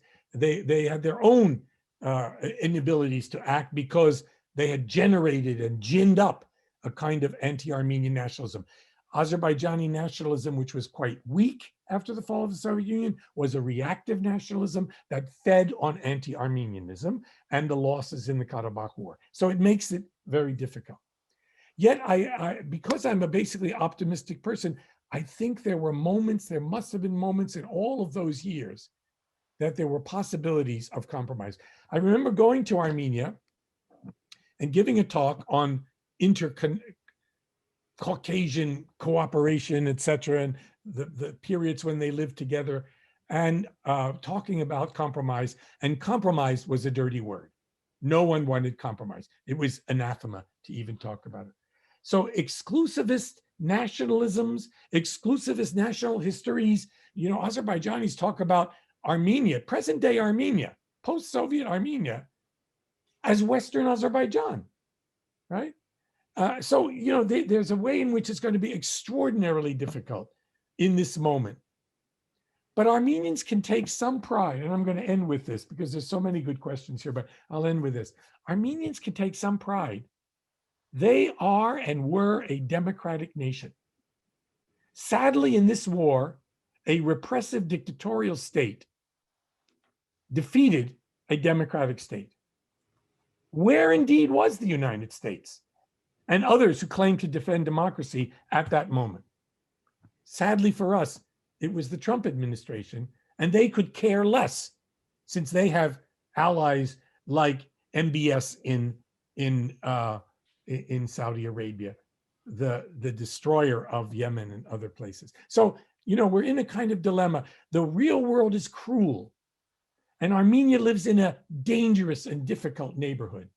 And it must depend on allies like Iran and like Russia, who can't be that dependable all the time, who have their own often contradictory interests and ambitions. So I have a couple of questions I would like to pose, Ron. But before that, once again, let me reiterate how grateful I am and we are for having you as our distinguished lecturer today. This is a wonderful, very smooth and a marvelously textured discussion that opens up all sorts of possibilities and questions. So the questions I have for you are twofold. One, they're both historiographic in nature. So the first question is, I've always wondered why 1983, as you mentioned, was such a vintage year for scholarship on nationalism. Obviously, 3 major works came out in that year. You mentioned all of them. The late Ben Anderson's Imagined Communities, which to this day is a formidable and important work, probably the most important work published on the field in the last 60 years, maybe ever. Followed by Gellner's foundational work and the co-authored edited volume by Terence Ranger and Eric Hobsbawm. And here one could also add an essay in that same vintage year by another scholar of nationalism, Anthony Smith. So the question, of course, that immediately comes to mind as a historian is the question of why. Why in 1983 specifically was there such a healthy crop of works on nationalism that we still discuss today? So on this question, I've posed it before and I've heard various responses. The one that I like, that I believe in, I think, and one that I would invite you to consider as well, is that it has something to do, as you also mentioned in your talk, with events that happened 4 years earlier. In more particularly in 1979, as we know from David Harvey's excellent book on neoliberalism, 1979 was the year in which neoliberalism as a philosophy and a movement is said to have been more or less birthed. We have Deng Xiaoping in China, Reagan here, Carter actually with I think the Federal Reserve appointment that he made and so on, which unleashed and unshackled any controls over capitalism and that initiated a period of robust globalism. And so the question I have, of course, for myself is, I think there is almost a one-to-one correlation between the periods of history in which there is a rise of globality and globalism fueled by neoliberalism, and periods of intense activity on nationalism as a scholarly field and of resurgence, recidivistically resurgent nationalism. And of course, 2016 is a year in case in point, in the sense of globalism and neoliberalism together unleashing a wave of populist nationalisms across the world. So I'd like you maybe to comment on that first. And then my second question is more personal to you and intellectual in terms of your intellectual biography. And that is that a theme that you've raised numerous times today, and one that Sossie also alluded to, is the theme of the emotive element in nationalism. But it's not only an element within nationalism itself or national sentiment, but it's also something that one could argue began as a kind of methodological shift in the late 90s and early 2000s that one could call, for lack of a better term, the emotive turn. In other words, the influence of affection, ideas, feelings, and so forth in scholarship. And someone who's a Marxist scholar or Marxisant who looks at nationalism, you were not known before the 2000s for making room or accommodating for emotions as an aspect of your analysis. Most Marxists are not really effectively predisposed. So my question to you is, could you comment on that and the role of the emotive turn on your own development as a thinker of nationalism? Thank you, Sebouh. But first, never generalize about Marxists. If you have two Marxists, you have six points of view. We're like any other imagined community, and we have all kinds of discussions. I wrote a paper not too long ago called What's Left of Marx, trying to figure out what I can still claim and what we have to discard, etc. So there are lots of things going on there. Let me take that second question first, and then I'll go backwards. So the emotive element there.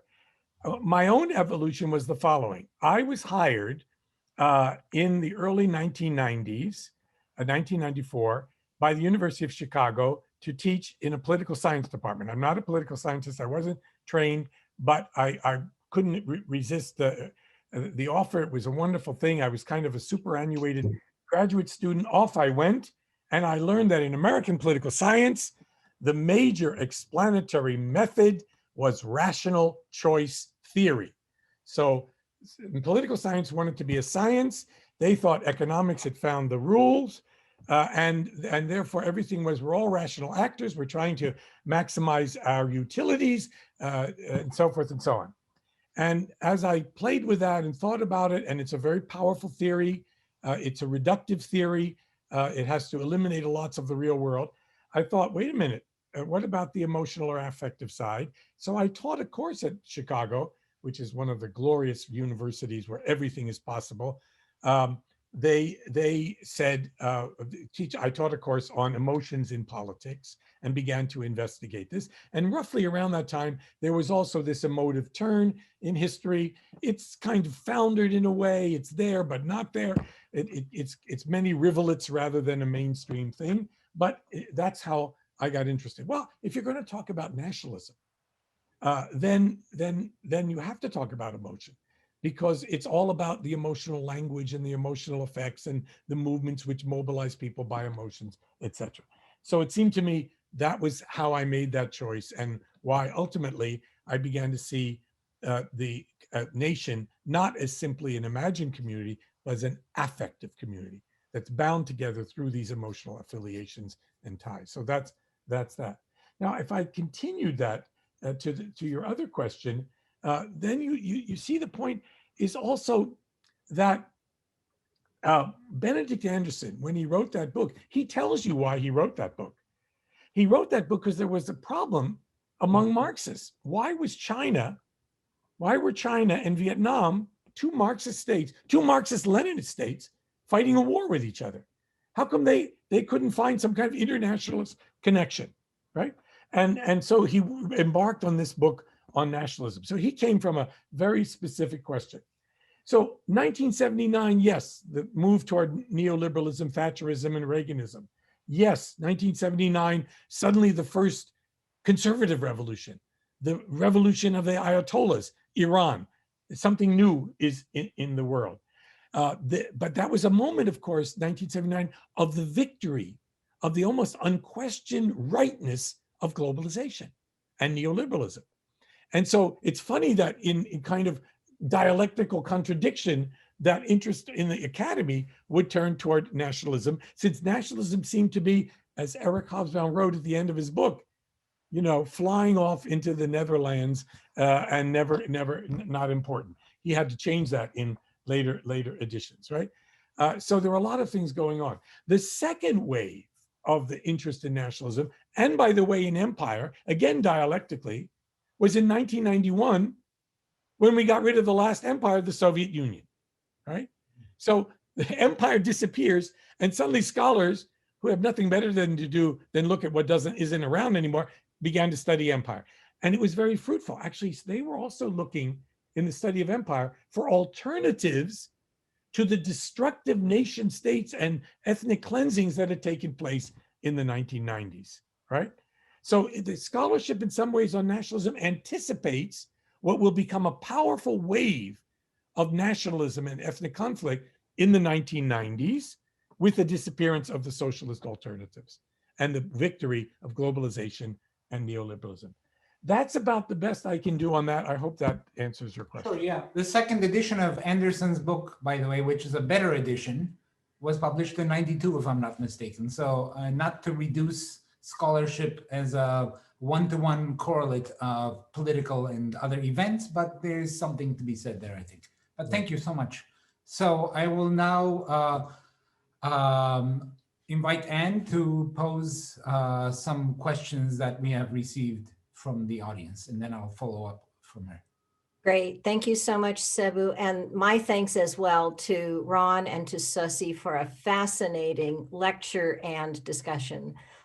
We have a large number of questions. I am quite sure we will not get to all of them, but let me pose the first one that actually was sent to us in advance from Garo Hanarian of Rutgers University. He notes the recent war that we have discussed, that you have discussed already, and asks Professor Suny, what kind of Armenian nationalism does Professor Suny envision in light of the Armenian experience over thousands of years, actually, in Anatolia and in the Caucasus?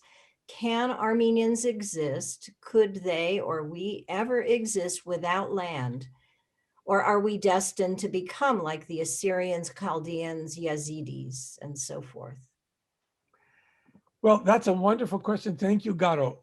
First of all, my view expressed in the lecture is Armenian nationalism should be more cosmopolitan, more liberal, more tolerant, more open. If they thought more seriously about how they're made as a nation, the variety of Armenians that exist, we are not simply a landed nation. We have a territory. There is a state of Armenia now. There are places with large Armenian populations in France, let's say, in the United States, in California, in LA, in Istanbul. One of the most interesting populations is the population of the Armenians in Istanbul, one of the most active. So we have locations, but we are also a diasporic nationality as well. So for me, the Armenian nationalism, the one that would be most productive, and you can find it in post-Soviet Armenia as well, is the one that is more open, more accepting of difference. It really does exist, particularly among younger generations, which want to be more modern, more Western, more open, more creative in their thinkings. There's a real difference between the people, some older generations. Many of the first nationalists in Armenia were the old communists. They were people that, if you go back to the 1980s and 1990s, these were really retrograde people. And partly the Soviet legacy made them into these kinds of nationalism, I'm sad to say. But that would be the kind of Armenian nationalism that I would try to avoid. Once Armenia was victorious in the war, and identified with this struggle against against Azerbaijan particularly. By the way, it was also a period where they were more willing to open to the Turks. They were trying to open the frontier there. They began to develop what I would call a kind of imperial nationalism, an extraterritorial nationalism. And I thought that is a disaster, right? That was a disaster. So there are better ones. A cultural nationalism, one that accepts difference and diversity, which I think Armenians, because we're so diverse, have in their communities. That has to be done. I know that in a place like LA, you've got older Armenian communities, post-Soviet Armenian communities. There's been conflict between them. That's largely being dissipated, it seems to me, if I know the histories of those. We know that we can live together. And maybe this war, this defeat, is a bitter, bitter lesson to make us rethink the nature of Armenian nationalism going forward.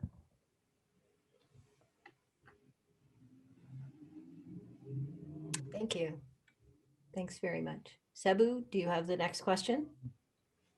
Sure. The question to Ron is, Armenians have often taken pride in their national identity and nationalism, never really examining the possibility that nationalism would lead to right-wing and authoritarian politics.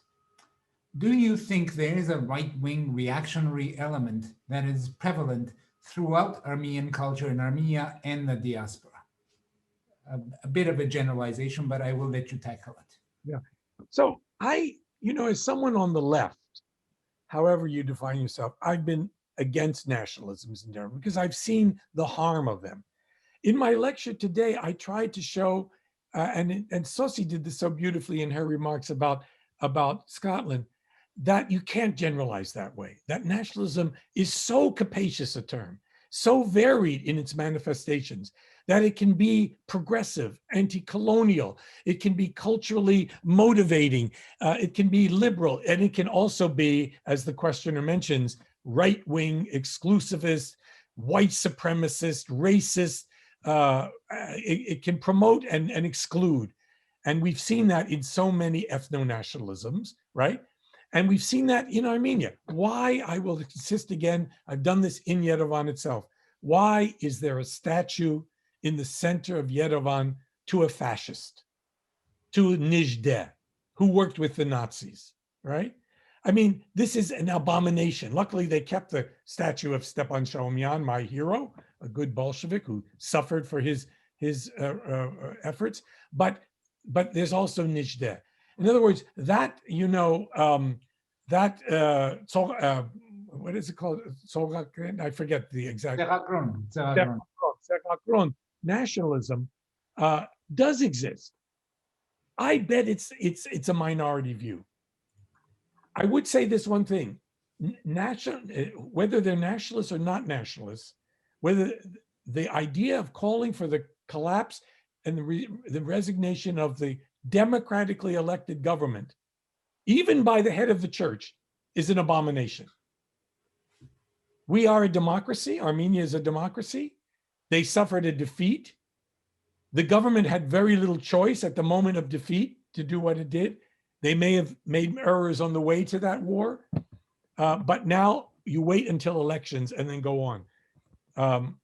The coup against, it was a democratic coup in a way, but the coup against Ter-Petrosyan was one of the worst moments in the modern post-Soviet history of Armenia.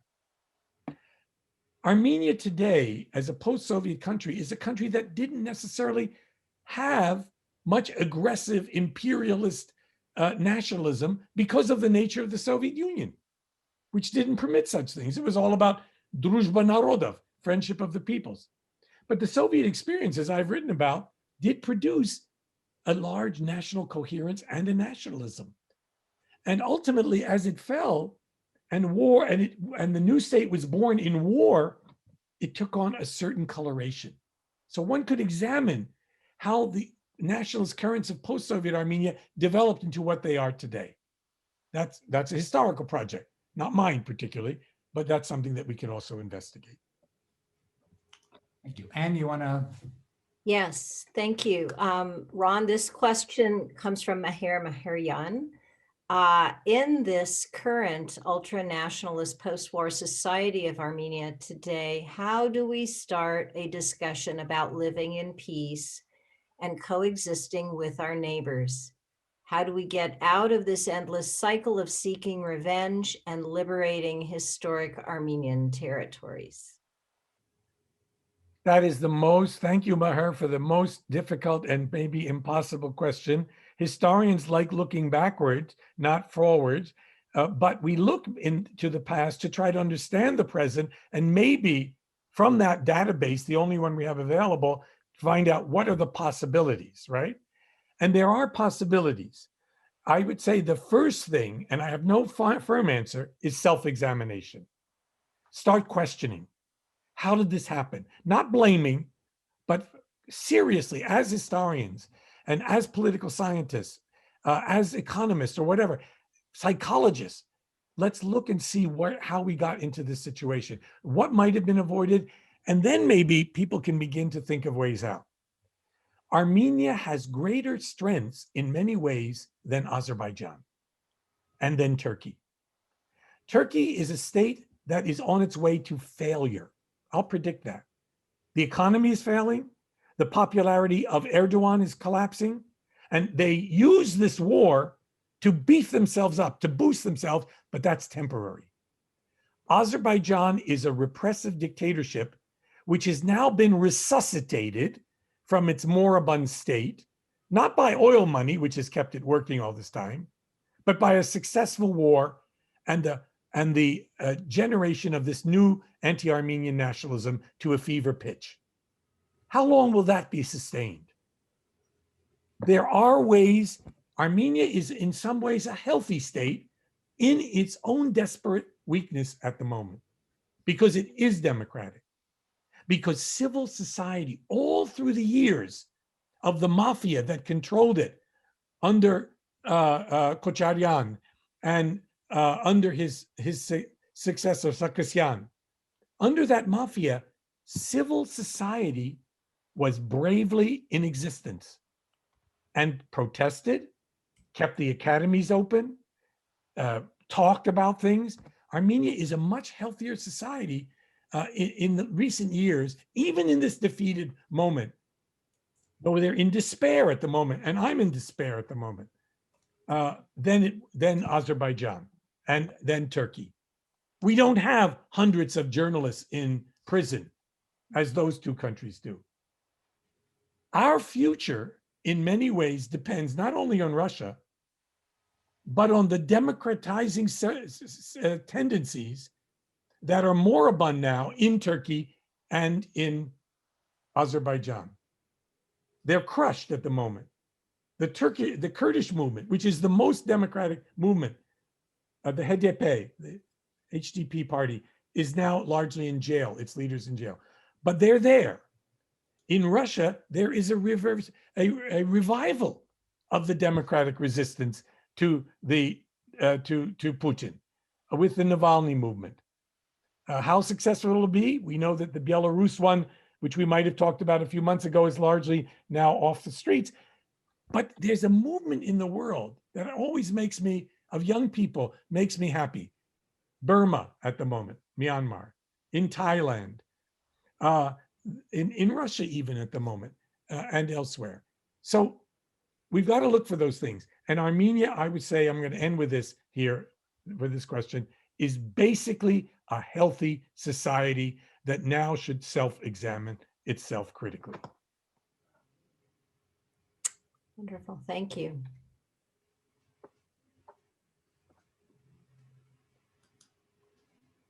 Sebouh, would you like to pose the next one? The next question comes to us from Perry Bloom. And the question is, didn't the 19th century French philosopher Ernest Renan write an influential essay in the 19th century entitled, "What is a Nation? Qu'est-ce qu'une nation?" published in 1882 as a lecture at the Sorbonne. I'm just adding that myself because I like this essay personally to a great extent. So the question is, to what extent did this essay inspire the 20th century considerations of the question of nationalism? Well, I am a tremendous admirer of that essay, and Jeff Yilley and I even republished it in our book, Becoming Nationalism, which I urge you all to buy. They're charging too much money for it, but still, it's a great collection of essays. That essay was a constructivist essay. That essay, 100 years before the date that we mentioned, 1983, 101 years earlier, made these arguments. It's a fantastic essay. And you remember, Sebouh and others who have read it, and the questioner has certainly read it, that in fact, he says, the nation is a daily plebiscite. In other words, every day that we think about the nation, that we pledge allegiance, that we talk about it, that we argue over what America is it? Is it a country of immigration and openness? Give me your tired, your poor, or is it a country that builds walls and keeps out people who need asylum? We're always debating this. Nations are works in progress, a daily plebiscite. They're never finished. And it is not inevitable that Armenia and Azerbaijan and Armenia and Turkey and Turks and Kurds will always be enemies, because they haven't been in history. They've also lived together for millennia.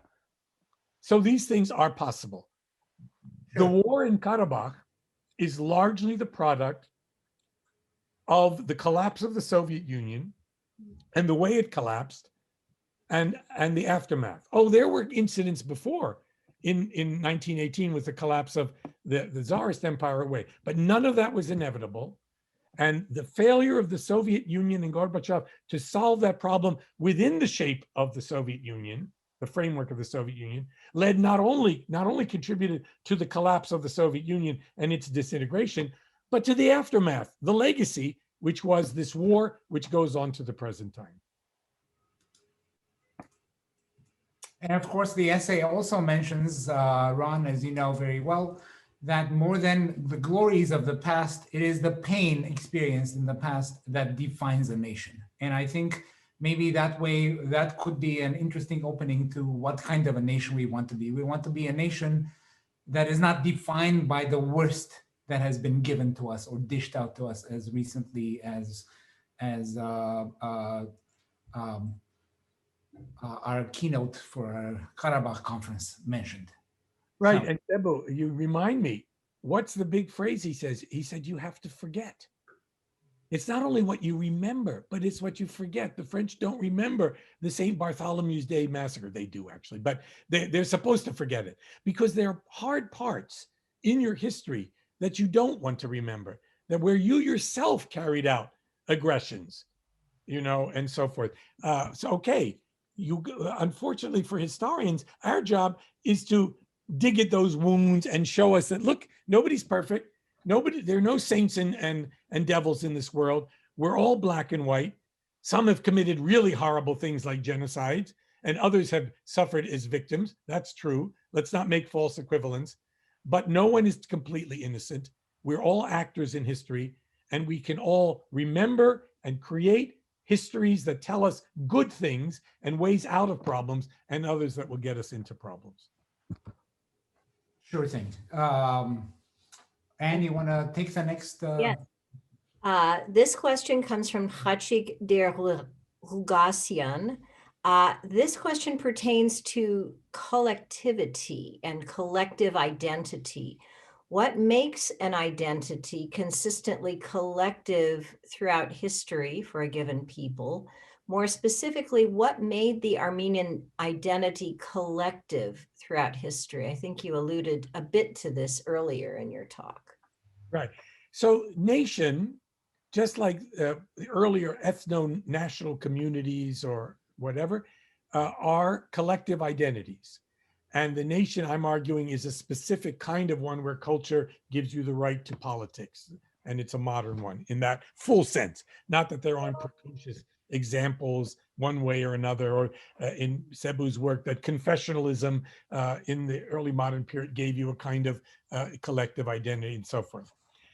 Identity, however, is tricky. Some people have thrown that term out, like Rogers Brubaker and Fred Cooper, but I use it and I think it's valuable to try to understand what it means, and it's useful. any collective identity, any group identification, any group formation requires inclusion, somewhere inside, but also exclusion. And that's part of the problem. How do you exclude, and how exclusive is the exclusion?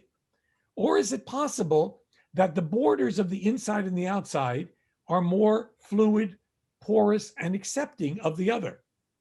And here the United States at its best moments, or Canada even better, is a good example of countries that accepted diversity, that accepted people into it, right? Again, the Statue of Liberty and its motto. But there has been that other tendency, the Know Nothing Party, the anti-Chinese movements, the anti-Semitic movements in this country, the Ku Klux Klan, white supremacist, racists, Donald Trump and his followers. 74 million people voted for Donald Trump. You know, we have a deep problem in this country. Luckily, 78 million or so voted for Biden, but so a majority didn't.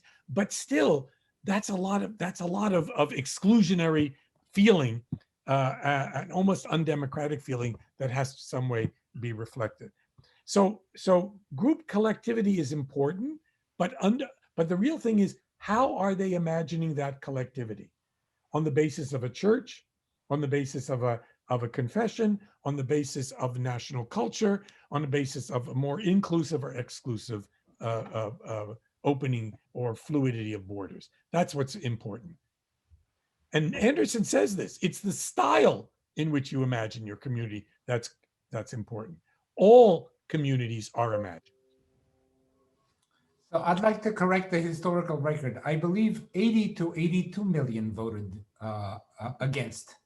I'll take that. That sounds good. 45. That's all I can say. I will follow up with a question that dovetails nicely with what Ron said, and I'll jump ahead of the queue. And that question comes to us from Hripsi Meharutunian of Chicago. And it is that, how and where do we draw the line between nationalism and patriotism? Are those two concepts overlapping in any way? No, actually, I would not say they are.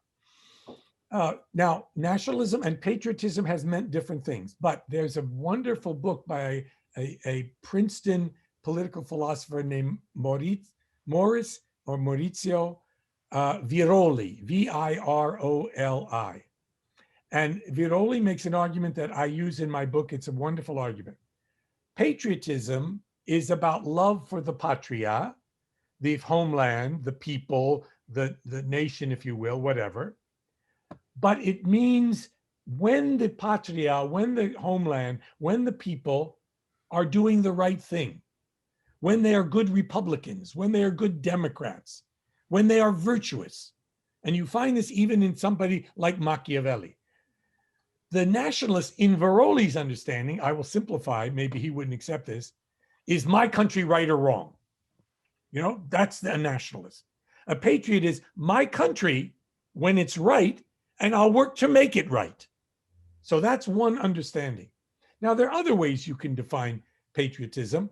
In a book that I wrote with Valerie Kivelson called Russia's Empires, we argue in the Russian case that patriots, largely nobles, were those who identified with the state, the empire, the czar, the dynasty.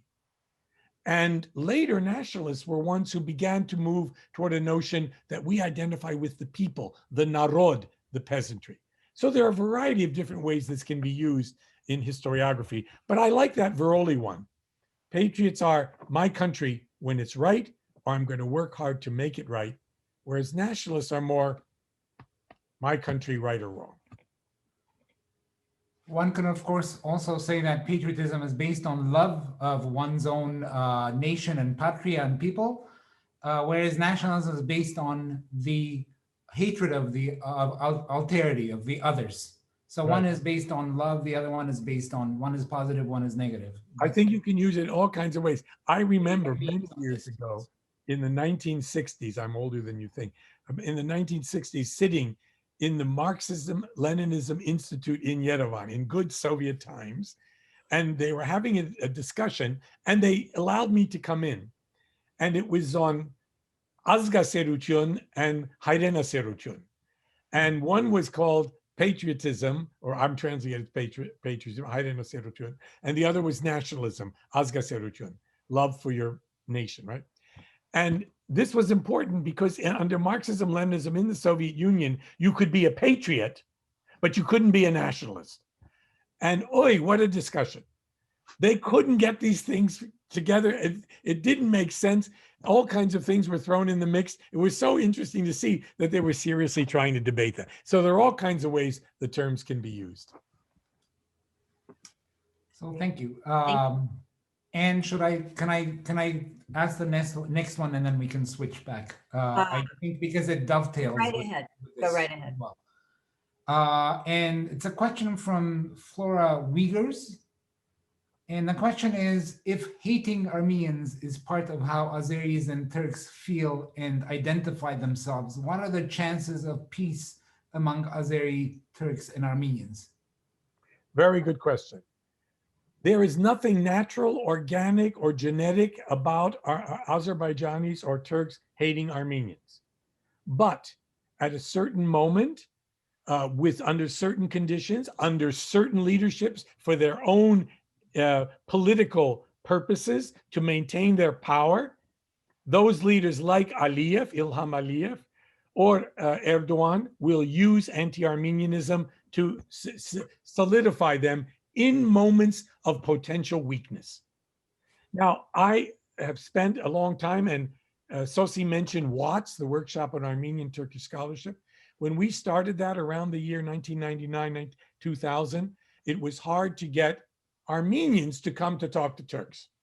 What we did find were progressive Turks and Kurds who were willing to come to our meeting, in our very first meeting held in Chicago in 2000, to talk about the genocide. Armenians were saying to us, no, you got to first recognize the genocide, then we'll talk. And I'm saying, Baba, first what we got to do is get people together to talk and find out what genocide means and how they understand it and all the rest. And we got these progressive Turks. They did come at the time. Most of them had once been imprisoned or tortured or escaped or whatever, but they came even from Istanbul. And I learned through the years, the 11 conferences, 10 conferences that we've done through WATS, that there is a civil society in Turkey, particularly young people, not only in scholars. Okay, they're a minority, I would agree, but they understand and they're questioning this thing, and they were developing. Now, after 2016 and the failed coup against Erdogan, and Erdogan's move toward greater repression, censorship, and so forth, the movement and our discussions about the genocide has dissipated. We can't do what we could do up to 2015 when we actually had the WATS conference in Istanbul. Interestingly enough, I asked the Genocide Museum at the time in Yerevan, let's have a meeting like this in Yerevan at your museum. And they said, we're not ready for it. So Armenians also are trying to develop. There is an anti-Turkish bias, an Azerbaijani bias, perfectly understandable given our historical experience among Armenians. Can we get over it? And can Azerbaijanis and Turks get over it? With the right leadership, the right kinds of histories, the right kinds of civil society dialogues, you can. It's not easy because we're in a conflictual situation at the moment. Sure. Thank you. Very interesting. So this next question comes to us from Perry Bloom. How does the modern constructivist conception of nation explain the many centuries-long nationhood of a place like Switzerland, which contains within it quite distinct cultures based on different regions? Yes, I actually deal with Switzerland in my book, in fact, and Switzerland is a really good case. What you have in Switzerland are different cantons, different language groups, different city-states like Geneva and so forth, that ultimately decided in the 19th century, well, there are earlier confederations, to become a kind of state and to become in a full form a multinational state. That is a state of nations, of different nations. sort of like Canada, but even in a more extreme way, sort of like India, but in a more extreme and fixed way. So you can look at the traditions of Switzerland, very interesting traditions, you know, William Tell and their struggle for independence or whatever. You know, what other Swiss traditions you have? Certain kinds of cheeses and cuckoo clocks and a lot of good things, right? Neutrality, right? Finally, they gave the women the vote, I think sometime in the 1990s. So they took their time about being fully democratic. Some cantons literally only a little while ago. But that it fits perfectly well, the story of Switzerland, in the way a nation is constructed, cobbled together from earlier elements. Nations are not made out of whole cloth. They're not imagined into existence. They may be imagined communities, but as a friend and colleague of mine, Roman Sporlik, said to me many years ago, they are not imaginary communities. Once they're imagined, they come into existence. They get institutions. They get schools that teach the national language and the national mythologies and the national histories. They become as real as any community can be. The only real communities are imagined communities. Thank you. Okay, so our next question comes from Shorig Tehinian, and it's a good one. The question is, Dr. Suny, isn't there a difference between the nationalism of small nations that could stem from survival and the nationalism of big nations? Big nation nationalisms can, of course, be dangerous, but can't nationalism in small nations such as Armenia be actually a requirement to be able to continue without losing its collective identity? A good point, and it sounds like a Leninist point. Lenin himself, and Lenin is one of my favorites, I'm sorry to say that, but Lenin, I have my criticism of Lenin, but in general, on nationalism, he was really interesting, and you should read him. Lenin always was opposed to great Russian chauvinism, or called it sometimes great power chauvinism. That is, he was against the imperial nationalism of great states that crushed and repressed small nations. And he defended, unlike Stalin later, small nation nationalism that would protect itself and fight against imperialism, a decolonizing nationalism. So those distinctions are worthwhile. But no one's innocent. What if a small nation like Israel, in fact, conquers the West Bank and the Gaza Strip and represses and occupies the Palestinian lands? Not to mention what Israel originally was. What if Armenians in the war against Karabakh also take out districts outside of Karabakh and drive hundreds of thousands of Azerbaijanis into exile in their own country, displaced peoples who are living in squalor, in railroad cars, etc., creating resentment and anger and hostility and hatred toward their Armenian occupiers, right? So small countries are not always so innocent, but it's big countries who have greater agency and greater ability to act. In fact, I seem to recall that there was a book on the pride of small nations, but that was quite some time ago. I don't know it, but. And Great, thank you. So I'll ask one last question and then Sebouh will ask one. This comes from Professor Victor Agajanian of UCLA. So the nationalism scholarship usually focuses on externalization of national expressions and identities. For example, Armenians versus Turks. But like many societies, Armenia is divided along internal socioeconomic lines, and these inequalities are only growing. So the question is, could you comment on how the Armenian elites then and now have used the nationalist rhetoric to assert and reinforce their privilege? Excellent question. This one has a Marxist generation to it. Okay, there are divisions.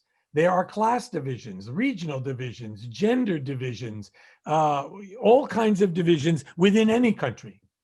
nationalisms in general play down those divisions. This was the major conflict between Marxists in the Russian Empire and elsewhere and nationalists throughout Europe in the late 19th century. In other words, not only is nationalism a great simplification, it's a masking.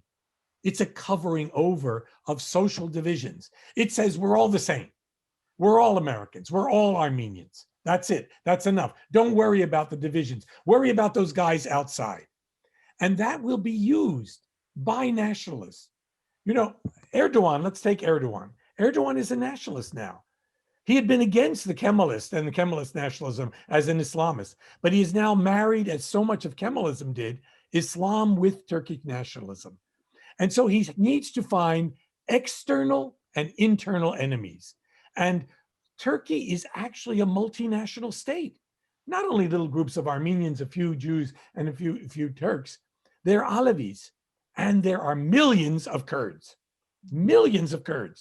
who are colonized, who call Kurdistan a Sumerge, a colony of the Turks, right? And yet, to deny those divisions, he creates nationalisms and enemies outside and Armenians inside. Armenians are an insignificant minority in Turkey. They're about 50 or 60,000. They're organized and they're conscious. They have newspapers and they have a printing press and they have a patriarchate, etc. But they are no threat and are to Turkey. And yet the Turkish government, the Turkish elite, and the nationalists use Armenians as if they are some kind of, again, as the Young Turks did in the early 20th century, an existential threat to the future of the Republic. It's an outrage. Thank you. Sebouh? Okay, well, we are reaching the end of our period, and I'm sure our speaker is somewhat tired as well. I will ask a question now, if I can localize it, from Asya Darbinian, our very own Asya Darbinian. And she thanks you for your talk, and she says, right at the moment when we are engaged in an intellectual discourse on nationalism, history, and transnational solidarity among Armenians, the Armenian social media is flooded by calls for, quote, unification against the traitors, unquote, both external and especially internal. Many Armenians post pictures of Garegin Nijde, caption Nijdeha Yesem, I am Nijde. And they also claim that Putin deceived the Armenians and so forth. So her question is, how do we deal with this emergency? How shall we, as Armenians, both in Armenia as well as outside, overcome this collective trauma of loss and disappointment? How do we begin a conversation among ourselves, as Professor Suny emphasized? Beautiful question, Asya. And that phrase you used, you know, this moment of loss and so that is a moment, a dangerous moment for a nation. Often it creates the kinds of senses of resentment, you know, we did not deserve this, they don't deserve their victory and so forth. It's a very dangerous moment. I was not aware, I don't follow social media, though obviously one has to. I'm an older person and different generations do look for sources somewhere else. I religiously read the New York Times every moment and watch NPR and listen to NPR and watch PBS News and all of those things and so forth. But this is that is a dangerous moment and a dangerous phenomenon. What can you do about it? You can educate. You can send your own messages. You can expose. Exposure is a very good thing. Nobody's happy, or any sensible person happy, with what happened in Washington on Armenian Christmas, on January 6th, the insurrection, so-called, right? But that moment was an exposure. It stripped away all the pretense of Trump and Trumpism. And maybe, possible, you don't know, history goes in all kinds of ways and is unpredictable. Maybe it will weaken his brand, so to speak. We need, as historians, as social scientists, and so forth, we need to carry out those kinds of exposures, those kind of critical examinations of our own frailties, of our own dark spots. before we begin to tell the stories of the dark spots of others. So I don't think that's an easy thing. In a moment of despair and a moment of humiliation and defeat, people will turn to all kinds of things, stab in the back theories. Putin is the betrayer of Armenia. We are now a special people, or some kind of special race by evolution and culture or whatever. No, this only makes social science and historians even more important in the present discourse, in the present dialogue.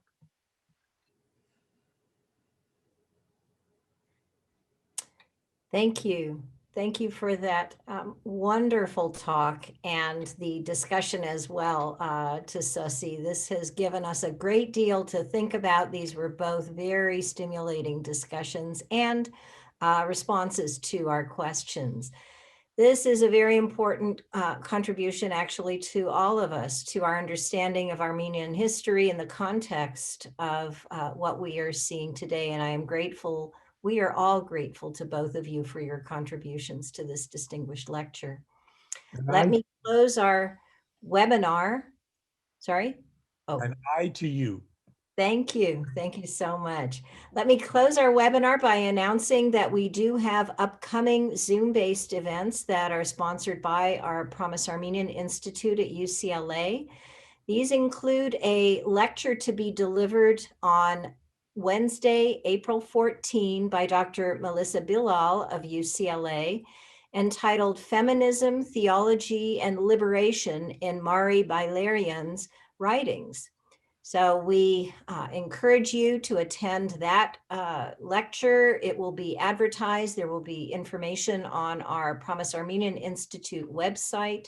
And there will be additional events that if you add yourself to our email list by going to our website, you will hear about, in addition to advertisements on social media. So again, thanks to all of you for your attendance at this distinguished lecture. We look forward to your participation in future events for the UCLA Promise Armenian Institute. Thank you and good day.